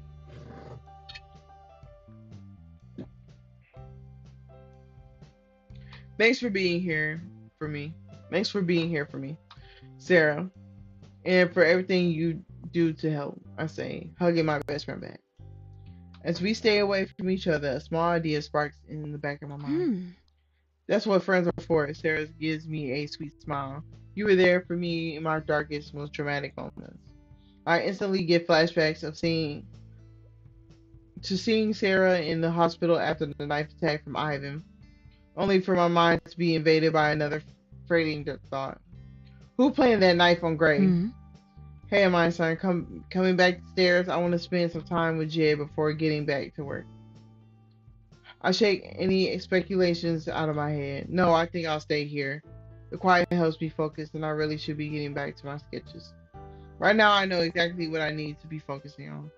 Trying to find out opportunities to take my gang members aside and ask them about the mystery knife over the course of the next 2 weeks. But finishing my designs comes before solving conspiracies. We know who it is. Is Ivan. If Ivan was be if Ivan was able to pull the knife out on Sarah, then you know who planted the knife. You know he was there. Come on, bro. The next 2 weeks passed by in a blur. For most part, interactions between the Academy and the Capos went better than expected, with numerous budding friendships forming. When they didn't go as well, Sarah and Jed swiftly put a stop to any drama. They also led the volunteers to the successful completions of the 50 outfits, taking as much work off my occupied hands as they could. I work around at my boutique. I look around at my boutique, feeling empty now that everyone has packed up and gone home. Hearing the lock on the back door turn and someone enter, I move my head in time to see Gray walk into the shop. Hello, stranger. I say in I say nonchalantly as I can. It's been a while. I haven't seen Gray once since the night of the Capos met at the bar. He hasn't even hosted this week this weekly poker games. At least not here in the Hmm. basement. I had a little free time, so I thought I would come help. Gray looks around at the empty shop in the packed cardboard boxes. It's a bit too late for that. I say tearfully. Everything's done. Gray eyes whip over to mine, boring, boring Huh. into me. Son, are you angry with me? I sigh as I consider the question. I know you shouldn't. I know I shouldn't be. I know that you told me you'd be busy settling whatever it is you are dealing with, but I swallowed the lump rising in my throat. I missed you a Uh, lot. I know, he whispers, I'm sorry. Gray moves closer to me, stopping at my arm's length. He reaches out and strokes my hair with one of his uh, hands. I wanted to be here for you. I can be now. Really? I asked. The idea of having him back in my life seeming too good to be true. Will you come to the fundraiser tomorrow? He pulls me in closer, pressing a kiss on my oh. forehead. If you want me there, that's where I'll be. I promise you. Okay. Okay, buddy. Hey, you know what? We're gonna have a little trust for you this time. Let you fuck it up. Does this mean everything is over? I mean, does this mean everything is over? Can we go back to normal? Um. I don't know yet. But you want me to have trust in you? You'll be there tomorrow. Yeah, okay. Gray looks at me regretful, but I'm doing what I can to ensure things play out the way I want them to. I sigh softly, pulling away from him. I want to feel like I have him back again, and not like we're always on borrowed time. Gray clears his throat, then points to the 5 original designs I finished for the Huh. fundraiser. Are those the clothes that you've created for the charity? Jed was telling me a bit about them. He walks over to the he walks over to the display and starts inspecting my creations. Yeah, I say, feeling a bit bashful. It's not exactly the most original concept. I just ended up making clothes that I thought I would want to wear if it were me working in the Oh. office. Oh, Gray asked, holding up a men's navy suit Uh. jacket. How so? Well, I started to say, striding over towards him. It's fairly standard jacket and pants, as you can see. As for the shirt, I pulled down the silk button made of 3 horizontal strip sections. It means it's meant to stand out at work. With the jacket button, all th- this will all look like commonplace professional dress.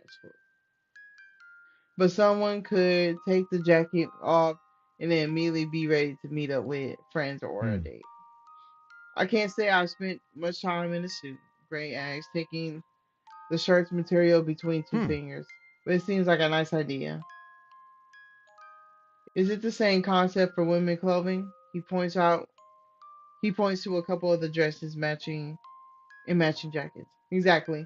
I pull out one of the outfits on the rack closer towards us. The dress is knee length with a floral green print, while the jacket of matching length is structured in solid color. The jacket makes it appropriate to wear at work, but the dress is something I still want to be wearing Huh. afterwards. Oh yeah? Gray asked. I saw you inform me. Maybe you should try it on for me.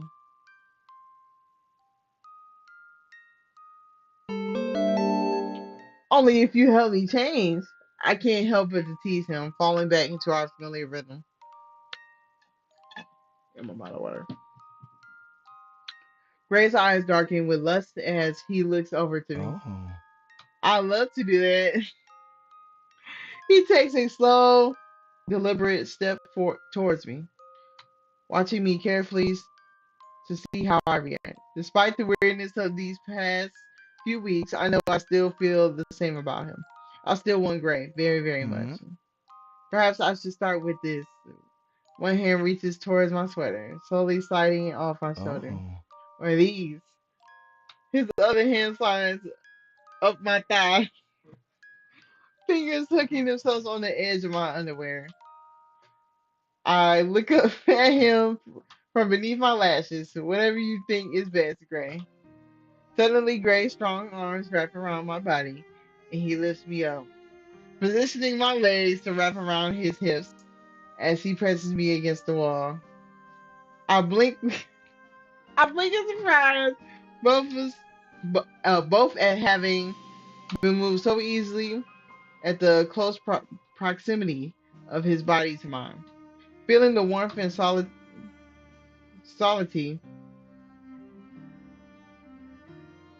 okay, of his pressing, of him pressing against me makes my skin flush and my heart flutter. Hmm. Tell me you want me. Tell you what.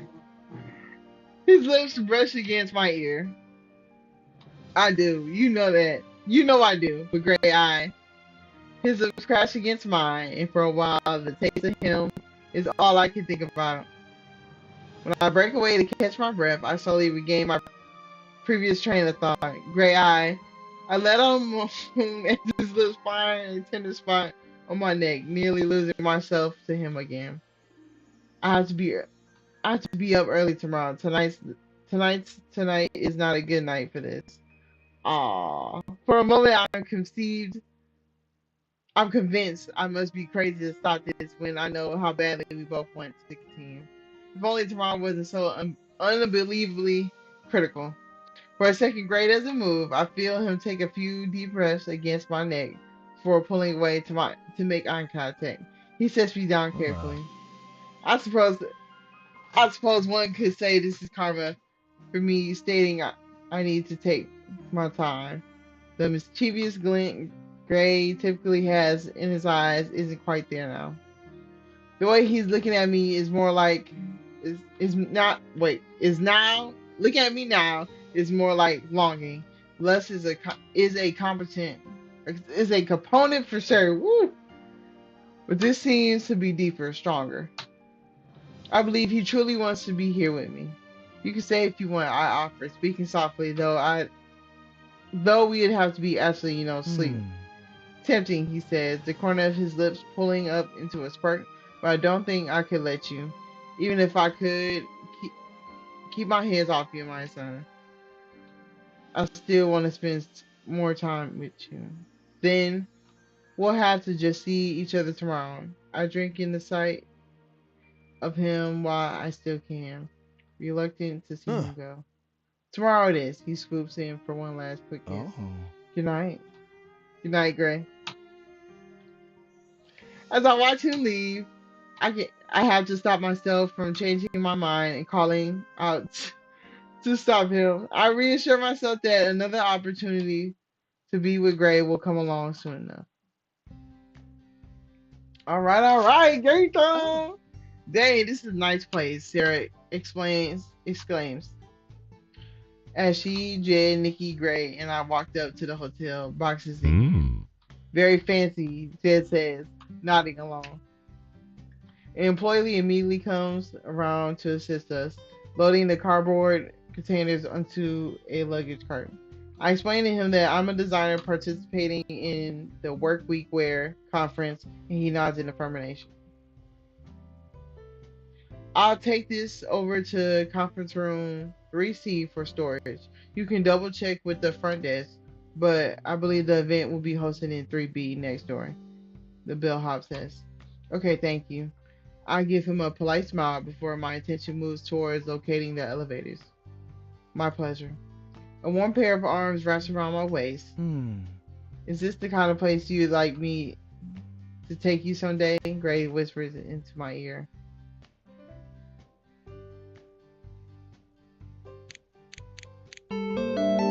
And look, we could do a little something in the hotel one day. You know what I'm saying? One night.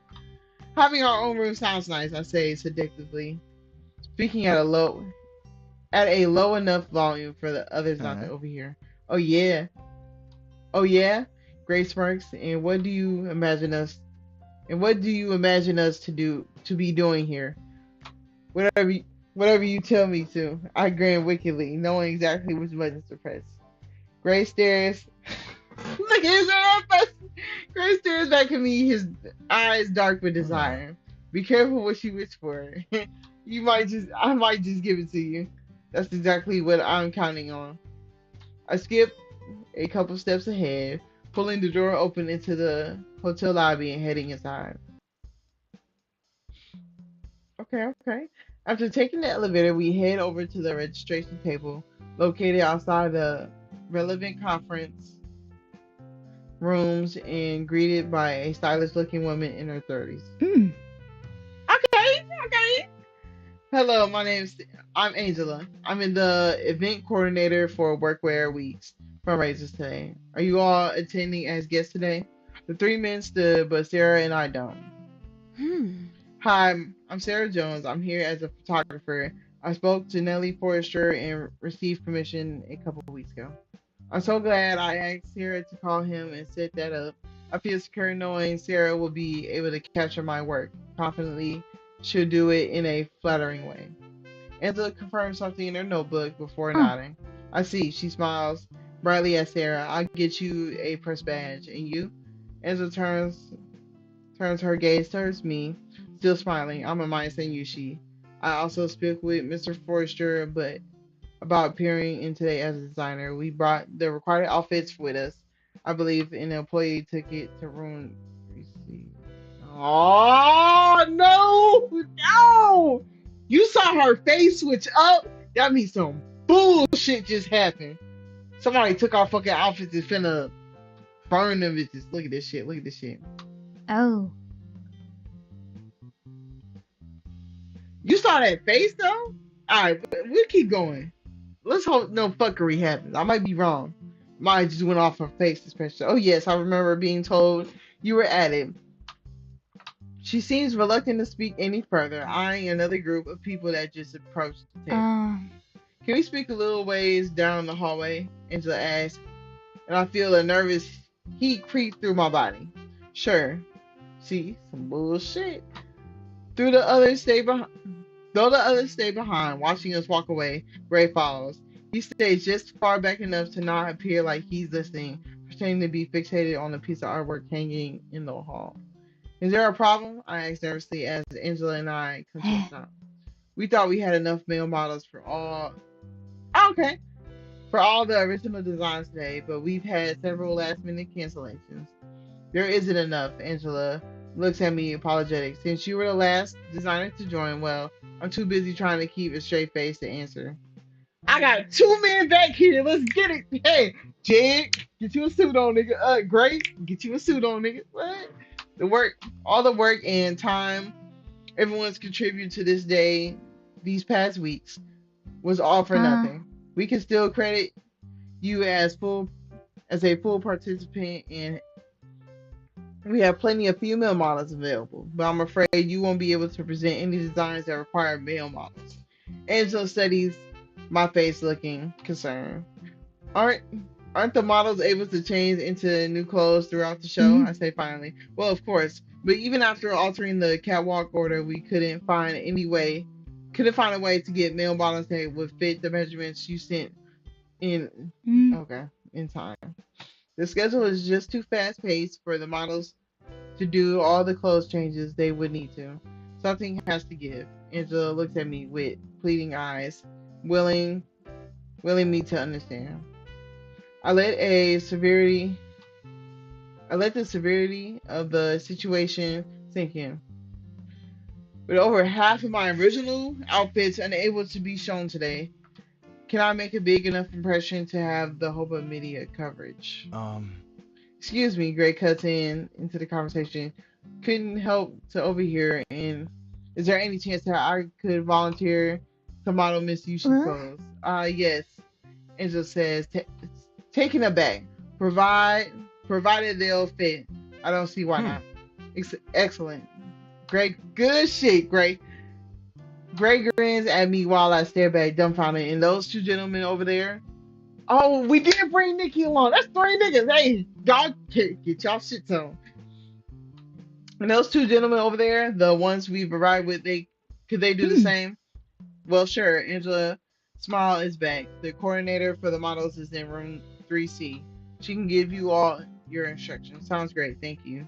I say amazed at the situation worked out.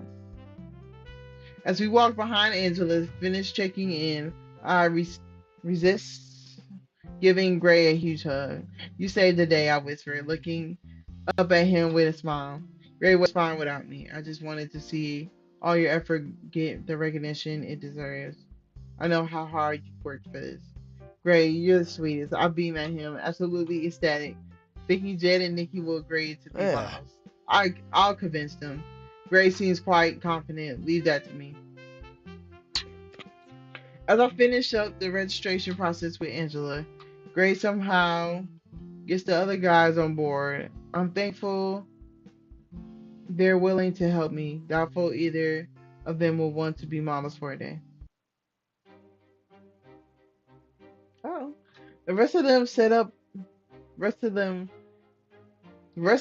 process goes smoothly, and before I know it, the event is about to start. Angela comes before everyone speaks, microphone in hand. The buzz of the crowd and numerous conversations comes to a close as she moves to the front of the room. Welcome everyone to Workweek Wear's 5th semi-annual fundraiser. I am Angela Parker, the event coordinator for this afternoon. In just a few minutes, we'll start the fashion show. I'm sure you all are very excited to start. Today's event completely features indie designers and small boutique owners who have generously donated clothing to our cause. Please give them a round of applause. Angela pauses to give the audience time to clap. Ah. The bidding today will be done by silent auction, and any money raised will be split between our organization and the respective designer of the outfit. Here's how to place your bid. As Angela goes into the details, Sarah turns to whisper to me. Can't believe any second now your work is going to be on display. Absolutely not, I say, remembering how powerful it was to see my designs at the high school play. This is something I could never imagine. Are you excited to see Jed in the suit? I whispered to Sarah. Of course, she grins. Opportunities like this didn't come around too often. You're totally right. A thrill of anticipation runs through me as I try to imagine Gray wearing a suit I designed. Let's see. Oh, let's see these niggas in these suits. Hey, I'm finna screenshot every one of these niggas. All right, hold on. I'm very glad I didn't wash the clothes with a lavender detergent this time around. And without any further ado, let's begin, Angela exclaims. In groups of 5, models walk into the room and stand behind Angela, showing off the features of their clothing through various subtle poses. Sarah and I converse with each other as the show goes on, complimenting unique aspects of the designs and discussing what outfits we would want to wear. Chatting with her serves as a pleasant distraction from the thought of my own clothing being on display any second now. I hope the guys are doing okay. The 3 suits I've made should fit them decently, especially with some assistance from the pen.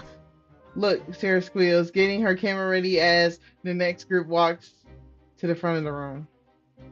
Oh. Okay. Okay. My nigga with the suit. Yeah.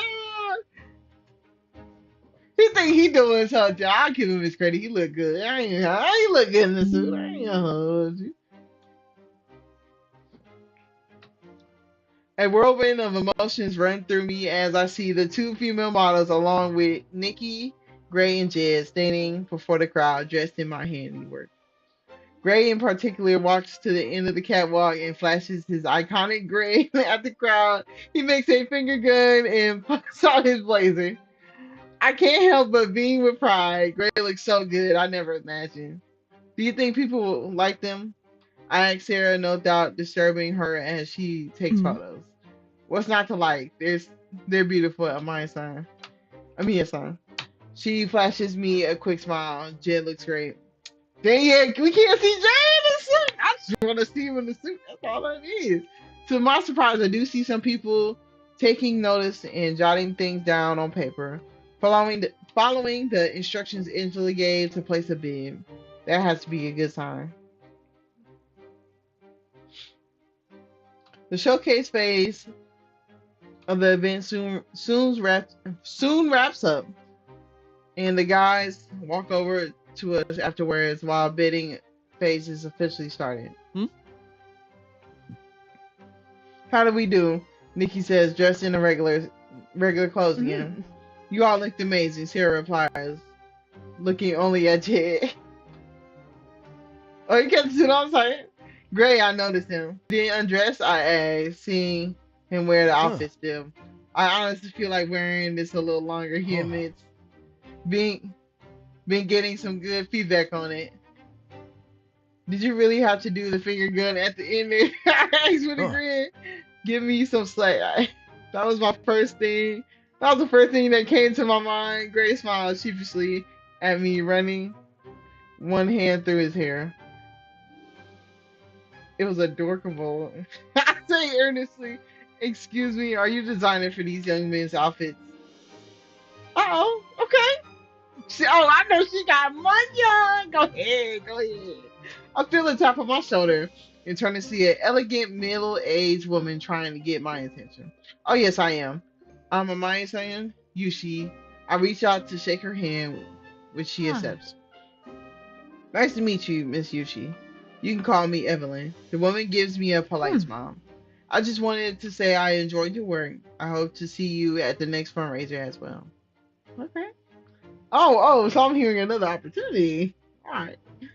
Thank you very much. I hope They'll have me back at the next event also, I say, returning her smile.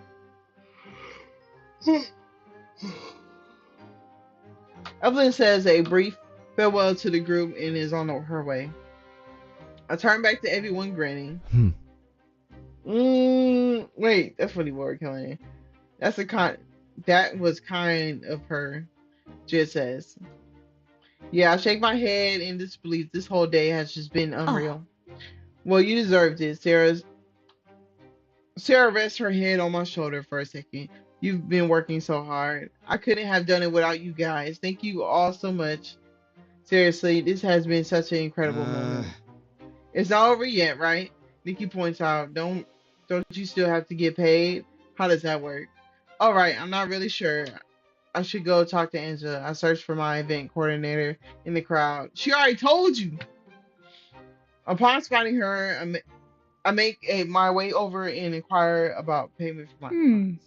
Let me see here, Angela says, tallying up the numbers from her stack of papers and showing Huh. it off. You can expect to receive a bank transfer of roughly half of this amount. If you would like, you can give me your bank information now, or we can do it later this week over the phone. Now it's fine, I say, taking a piece of paper and pen from her and writing down my account number. Uh. You can expect an email from us for records of the bidding, as well as survey for how you thought the event was run today and information about how to volunteer further with work week wear. Hmm. We look forward to hearing from you. Angela gives me another professional smile. Thank you. I say politely before heading back to join my friends. Hmm. So, Sarah asks as I approach, "Are you a millionaire? Are you a millionaire now?" What the fuck? Ooh, this water. I need water. Far from it, I laugh. But for 2 weeks not of nonstop work is pretty great. Not life changing or anything, but I don't have to worry as much about business being non-existent for a while. Hmm. That's awesome, Sarah replies. Should we all head home? I want to upload these photos and edit them as soon as possible so we could try to get that business article about Amundsen written for the ah. newspaper. Fine fine by me, Jed says. It'd be good to change clothes. Oh, that is what they were. As Sarah pouts, Nikki makes eye contact with Gray and I. Oh. Are you guys leaving too? Nikki asks. I think most people are. Oh yeah, I'm pretty tired, I confess. Gray places a hand on the small of my back, leading me out of the conference room as the rest of the group follows. Hmm. Let's get you home then. I can think of nothing better. Okay, we made some money, so we ain't gotta worry about the boutique. Um, alright, I gotta figure this out. I ain't gonna hold you. We gotta know. I ain't gonna hold you. We going to 23. Take my money. Right. I tap my fingers against the cashier counter, nervously, keeping an eye on the clock as I do. Any minute now, Clara will call to further discuss a partnership between my clothing boutique and the clothing production factory she works for.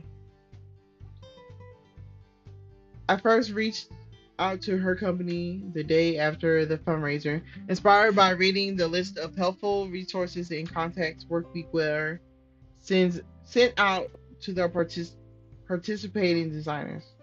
We've spoken over the phone and even had lunch together once in a few days since. So far, their professionalism, reasonable rates, and close location to street trends has made this partnership seem more and more like a great idea. With any luck, I'll have a reliable long-term business relationship that can aid me whenever current orders outweigh what I can produce on my own. After having to rely on the kindness of my friends to get the work week project completed on time, learning how to scale my business has never seemed so important. An eager knock on the window at the storefront causes me to look up. Sarah waves from outside my not yet open shop, holding up a small bottle of champagne proudly. Jed stands next to her, his own hands accompanied by orange juice and disposal cups. I gleefully unlock the door and usher in my uninvited guest. I wasn't planning on opening the shop until I had finished my call with Claire anyways. Why not let my friends distract me with mimosas while I wait? Sarah bounds in through the door with Jed following close behind before the both of them sit down there and stuff at the cashier counter. Mm. We come bearing gifts, Sarah shouts. I can see that. I tease, ribbing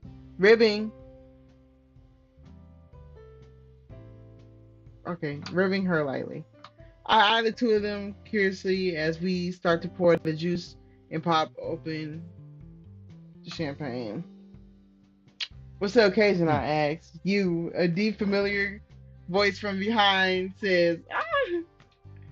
I turn and see Gray winking at me as the boutique door closes behind him. With just a few strides, he's right in front of me, close enough to touch. Gray hands me a large picture frame, and my eyebrows dip as I examine the contents. As I start reading through the framed piece of news, I nearly shriek in excitement. What? The article about street trends came out? When? How did I miss this? Hmm. Nikki said it was released earlier this morning. He found it while he was getting ready for work, Sarah says. She then processed then she oh she then proceeds to wrinkle her nose up in exaggerated disgust. Mm. The school starts way, way too early, he asks. He asked me to congratulate you in person in this place. Hmm. You should be proud, Jed says. He gives me a small smile as he hands out the finished Ah. cocktails. The article speaks highly of Huh. you. Who wouldn't? Gray chimes in. He raises his own glass to me in celebration, grinning proudly. As the four of us clink our cups together, I stand staring at the story in shock. I can hardly believe it. One part in particular catches my eye. Hey, they have a quote from Evelyn, that woman who approached me at the fundraiser, I say. My eyes widen as I read the next few lines. Wow, it seems like she's pretty influential, one of the Workweekwear's greatest benefactors. The fact that she's complimenting my work here is so crazy, I say, feeling Mm. that's amazing. Sarah beams at me. The Cleaner Academy principal is quoted in there as well, praising the costumes you made for their play. Then even brought some of my photos to use in the article. Sarah points to where her name is printed as a contributor. Uh. Let's hope we'll both continue to get new business behind this, she says, still smiling brightly. Definitely. Have I actually had a meeting with a small clothing manufacturer the other day to help me prepare just for that. I suppose to hear back from her around 9:30. I nod my head towards Jed. No more counting on the Capo legendary seamsters to lead a team of amateurs to save the day, I joke. Hmm. He doesn't mind, Sarah says. She wraps her arms around Jed. Jed's tall Ah. form. None of us did. My heart melts thinking of how much everyone did to help me in my business. I'm beyond appreciative, truly. I pray my sincerity comes through my words. But I don't want to rely on the kindness of my friends to survive in these situations. Not if I can properly prepare for them. Hmm. That's a great attitude to have, Sarah says. She lays a hand on my shoulder. I'm super proud of you. It's almost 9:30, Jed says, glancing at his watch. We should clear out if you're expecting a call. Aww. But we just got here, Sarah pouts. Despite her protest, she helps the rest of us clear the drinks away quickly. The two of us set out together. The two set out together after wishing Gray and I goodbye. Sarah winks at me as she grabs the champagne and juice to take with them. Probably the best. I don't drink much at the start of workday anyways, though the mimosas were a fun break from routine. Hmm. Mind if I stick around for a while? Gray asks. He leans back casually against my front counter, tucking his hands into Hmm. his pockets. There are some things I'd like to talk to you about after your phone call wraps up, but I understand if you prefer privacy.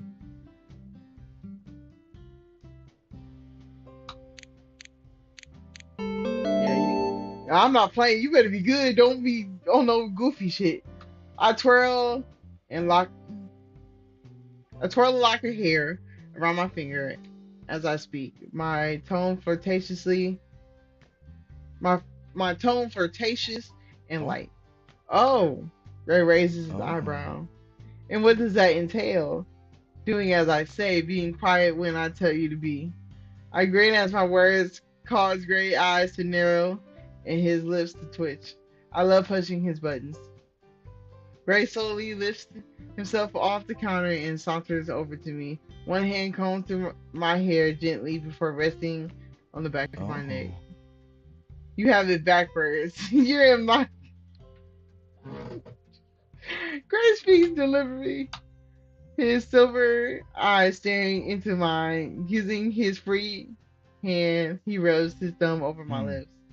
And I want you to be loud. Alright, nigga, cut this shit out. Got a phone call to make niggas back up. Memorize, I lost myself in his gaze until my phone starts to vibrate from inside my pocket. I quickly step back from Gray and shake my head in an effort to clear my distorted mind. Hello, this is Amia-san Yushi speaking.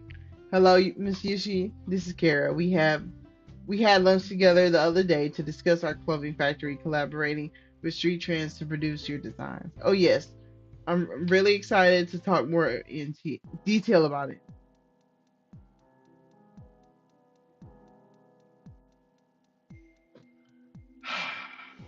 Fucking ooh, why, nigga? I'm on a newspaper. You know what I'm saying? You supposed to get money together. All right, I'm calling to let you know that we won't be able to work together. We won't be able to continue this partnership. We won't be able to work together.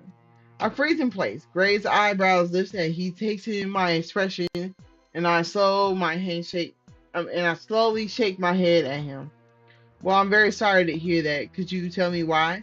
There's a moment of heavy silence on the other side of the line. After our meeting, a man approached. Oh my fucking goodness! How did he know? Oh yeah, Gray. Why haven't you killed this man yet? I know who that bitch nigga is. Damn! After our meeting, a man approached who had some allegations against you. Our company has to keep appearances in mind and cannot afford to associate ourselves with anyone or anything. My mouth drops open in surprise. What, a man? For a moment, I'm too dumbfounded to put the pieces together. Girl, then the sense of dread steadily spreads through me. There's only one person who would be behind this. A lack of interference from him over the past couple of weeks have prepared for the fundraiser was only a temporary reprise. He intends to keep hurting me. I tune back into the phone just to hear the end of Kara's polite but curt goodbye before the line goes dead.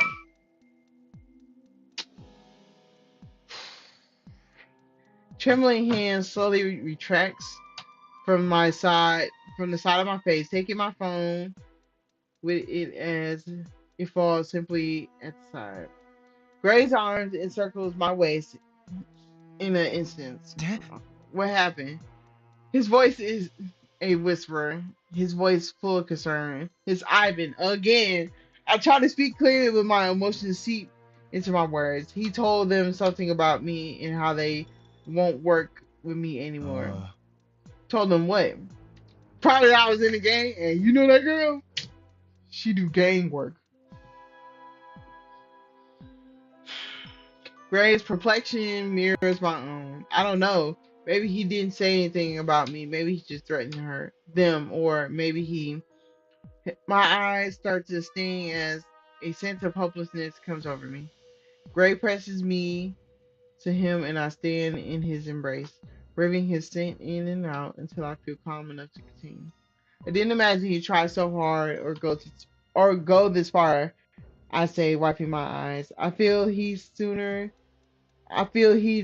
see street trends destroyed than accept my refusal. I look up at Gray, whose lips have set it into a grim line. I'm starting to feel like I'm running out of options, Gray. If I call the police on him, I'll be putting you in jail as well. I chew on the bottom of my lip, trying to think of another solution. One that doesn't involve having to lose my business. Should I just give in? Hell no. I mean, we could move and just not deal with his ass no more.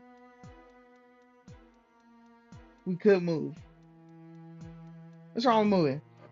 I barely can get the words Hmm. out. No, Gray commands.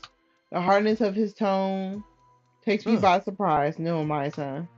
Leave Ivan to me. I'll take care of this.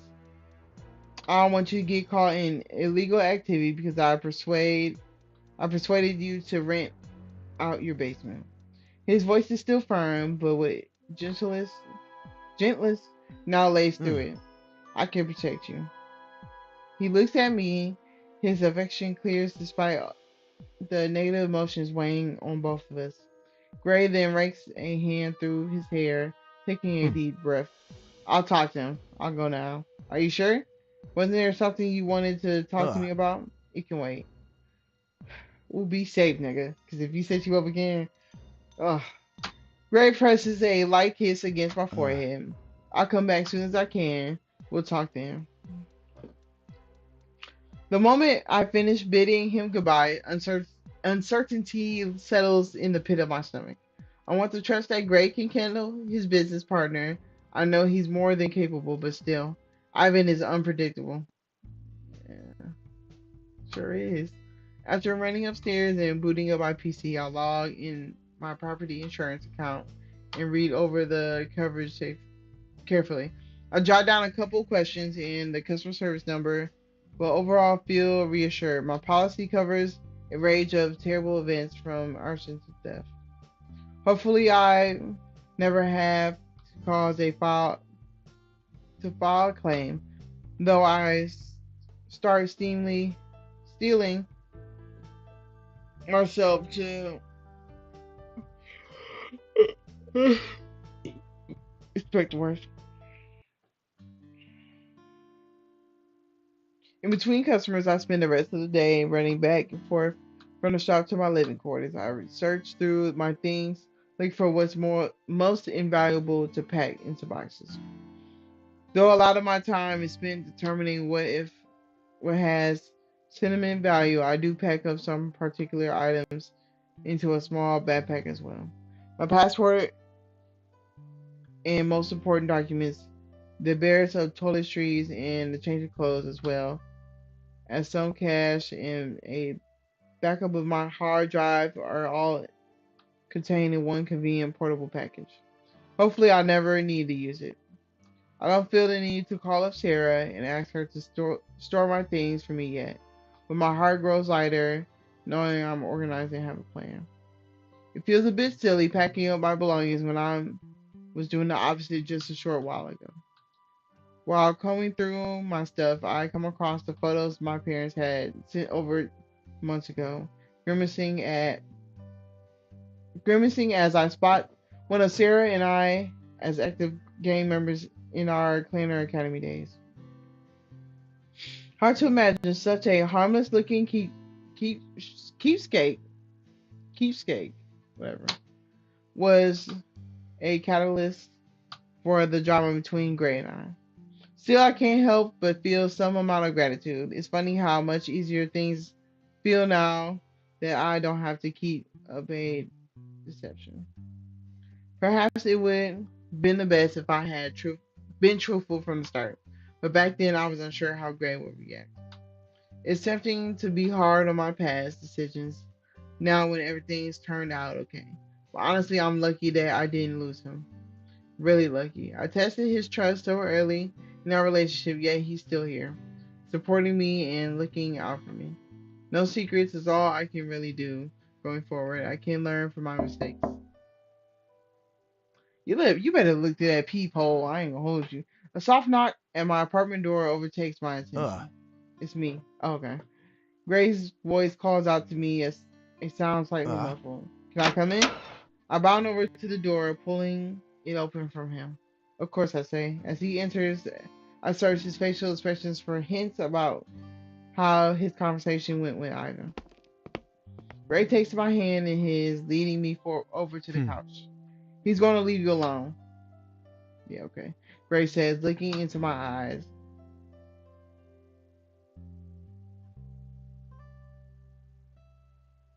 Yo, don't make me mad. Don't make me mad. Don't make me mad. Did you see that shit? Let's read it again. Let's read it again.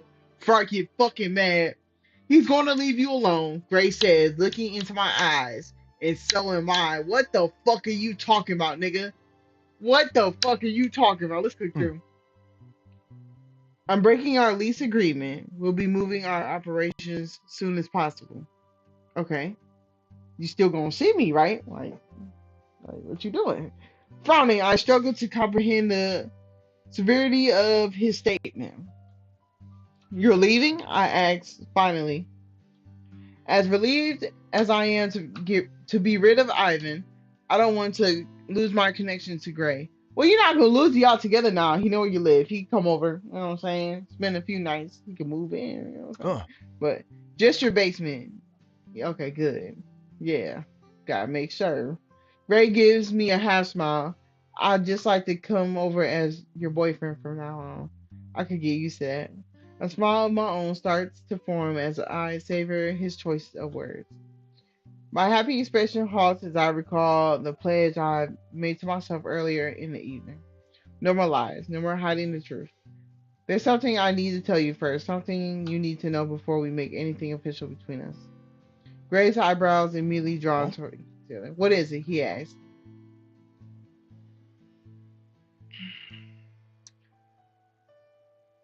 I'm not sure if you piece this together or not, but I want to make something clear.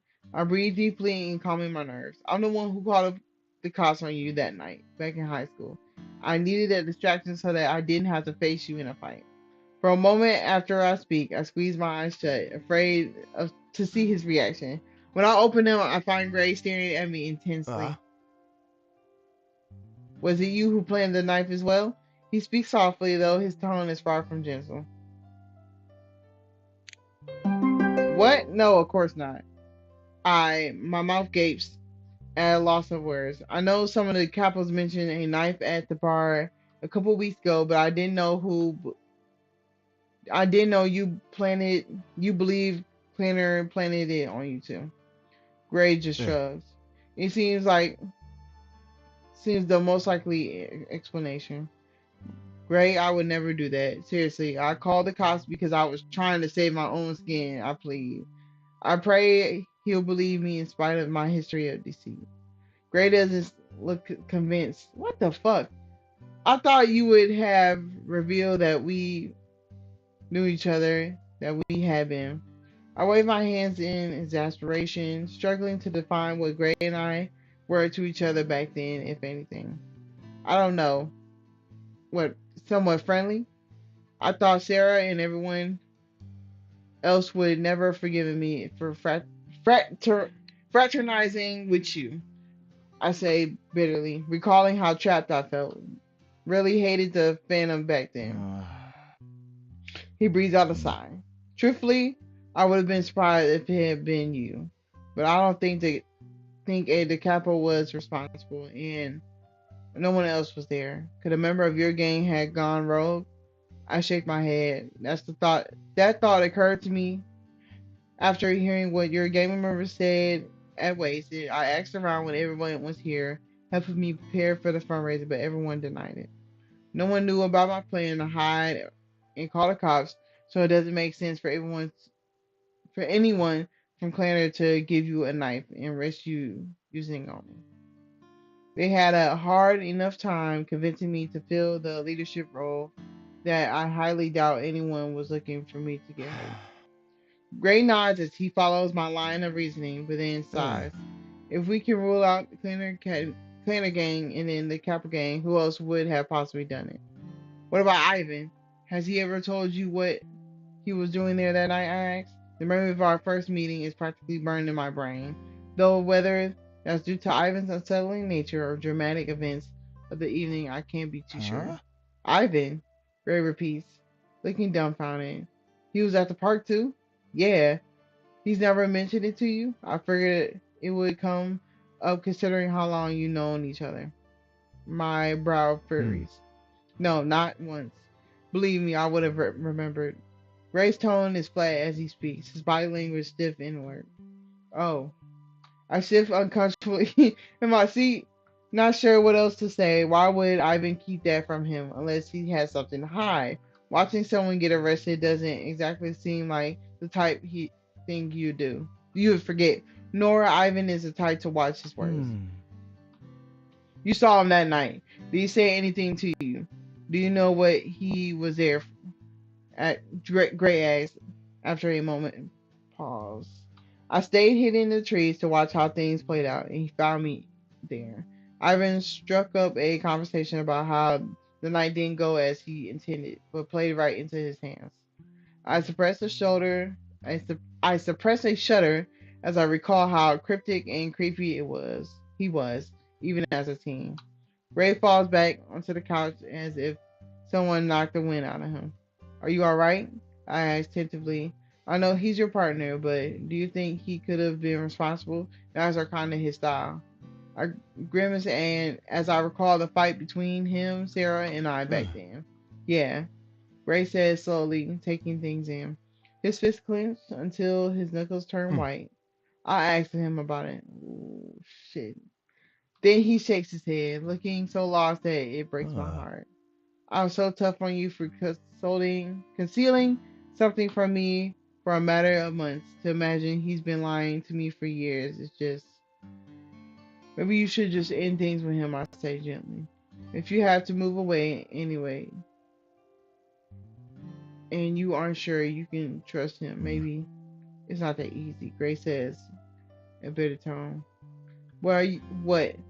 Are you really that attached to his whole Hmm. poker thing? No, it's not that.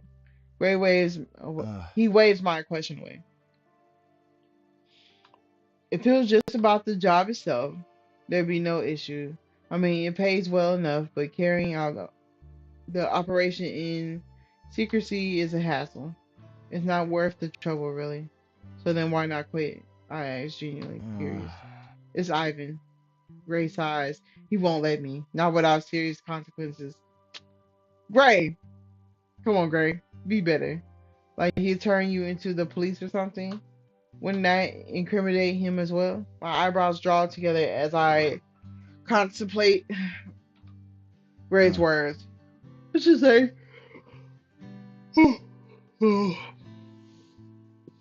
let's just say he knows things about me that could land me in jail, and not him. How? What the fuck you doing? Nigga, still? Gray's mouth is a flat line as he looks away from me. I get a sense he doesn't exactly want to discuss the details right this second. Well, whatever. Well, what if Ivan doesn't wasn't in the picture? What would you want to do Hmm. instead? That's a good question. Gray says, appearing thoughtful. Let's just say, even before I got kicked out of school, I wasn't the most academically Huh. minded. I could put down on some resume that I managed a illegal poker game ring for the past few years. Gray waggles his eyebrows, making me giggle. Yeah, I don't think that would go over well as much at most places. But what about your cover story of running a game night? I'm sure Jay would provide a reference. Gray Uh. shrugs. Maybe. Well, what about a trade then? Something with technical skills like Ray raises the hands to stop me. I stare back, confused by the Huh. interruption. Look, you're sweet to think about me, but I can and will handle my employment myself. As he looks at me, his eyes Uh. soften. I want to be the one taking care of you. It doesn't mean I can't help you sometimes, I Hmm. protest. True. Gray says, nodding his head in acquaintances. Maybe I said it wrong. And I can't say, I can't say I'll never need it. But for now, these are problems within my within my power to fix. I feel power, which makes Huh. Grace smile.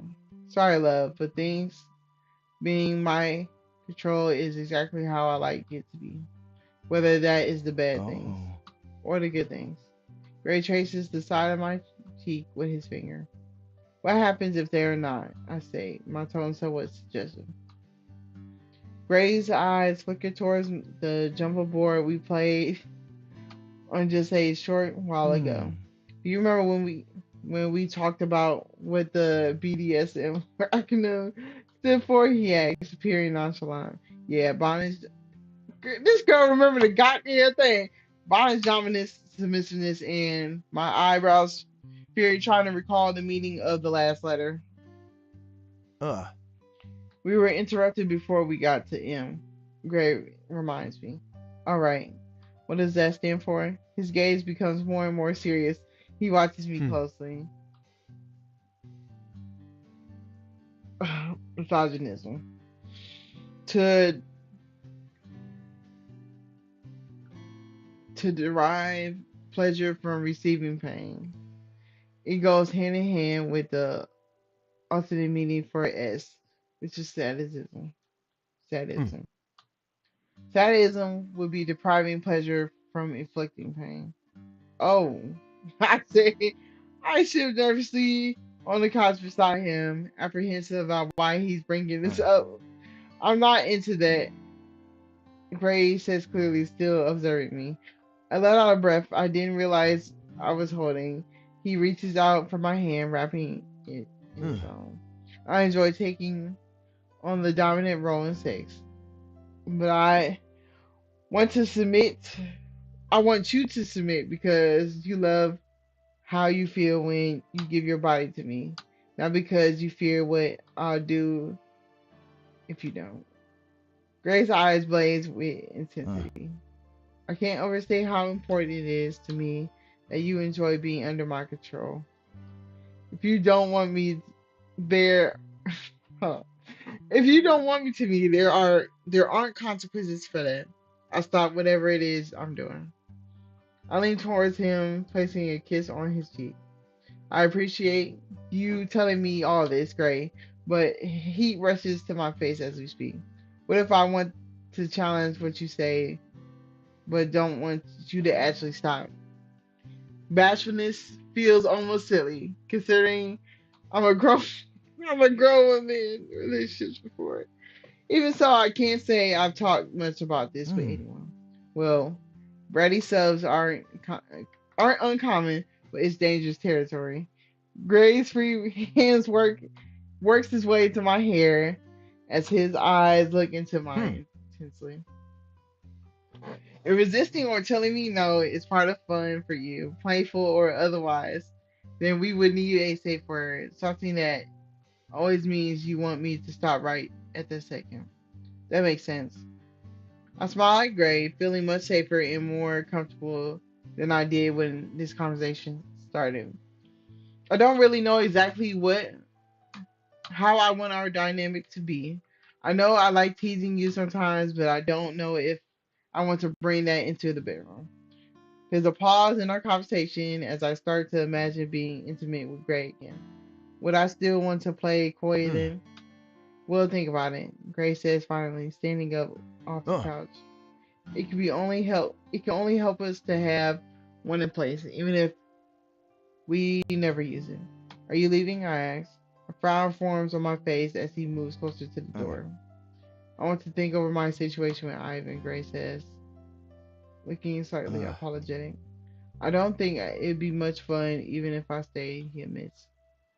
I walk over to him, wrapping my arms around his neck before planting a kiss on his lips.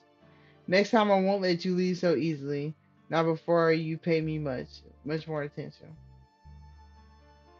Gray breaks out into a Hmm. smirk. I promise you'll be satisfied. And he presses a kiss of his own against me, lingering on my lips for a Hey. moment. When everything with Ivan is finally settled, I'm going to command all of your attention for a long, long time. With a final wink, he bids me goodnight. This shit, right? the fuck, bro? They said this would be 5 hours, and we're still on 20 fucking 4. They playing with me, bro. They playing with me. They playing with me. I'm not finna hold you. I'm getting tired. So we gonna call it a day here. We gonna call it here. I'm probably gonna stream tomorrow. So if you're looking at this, you know what I'm saying, midday, I'm probably gonna stream at night again. What else? Check out the past live streams if you miss me, you know what I'm saying? But other than that, hope you enjoyed the stream. Hold on, let me back up.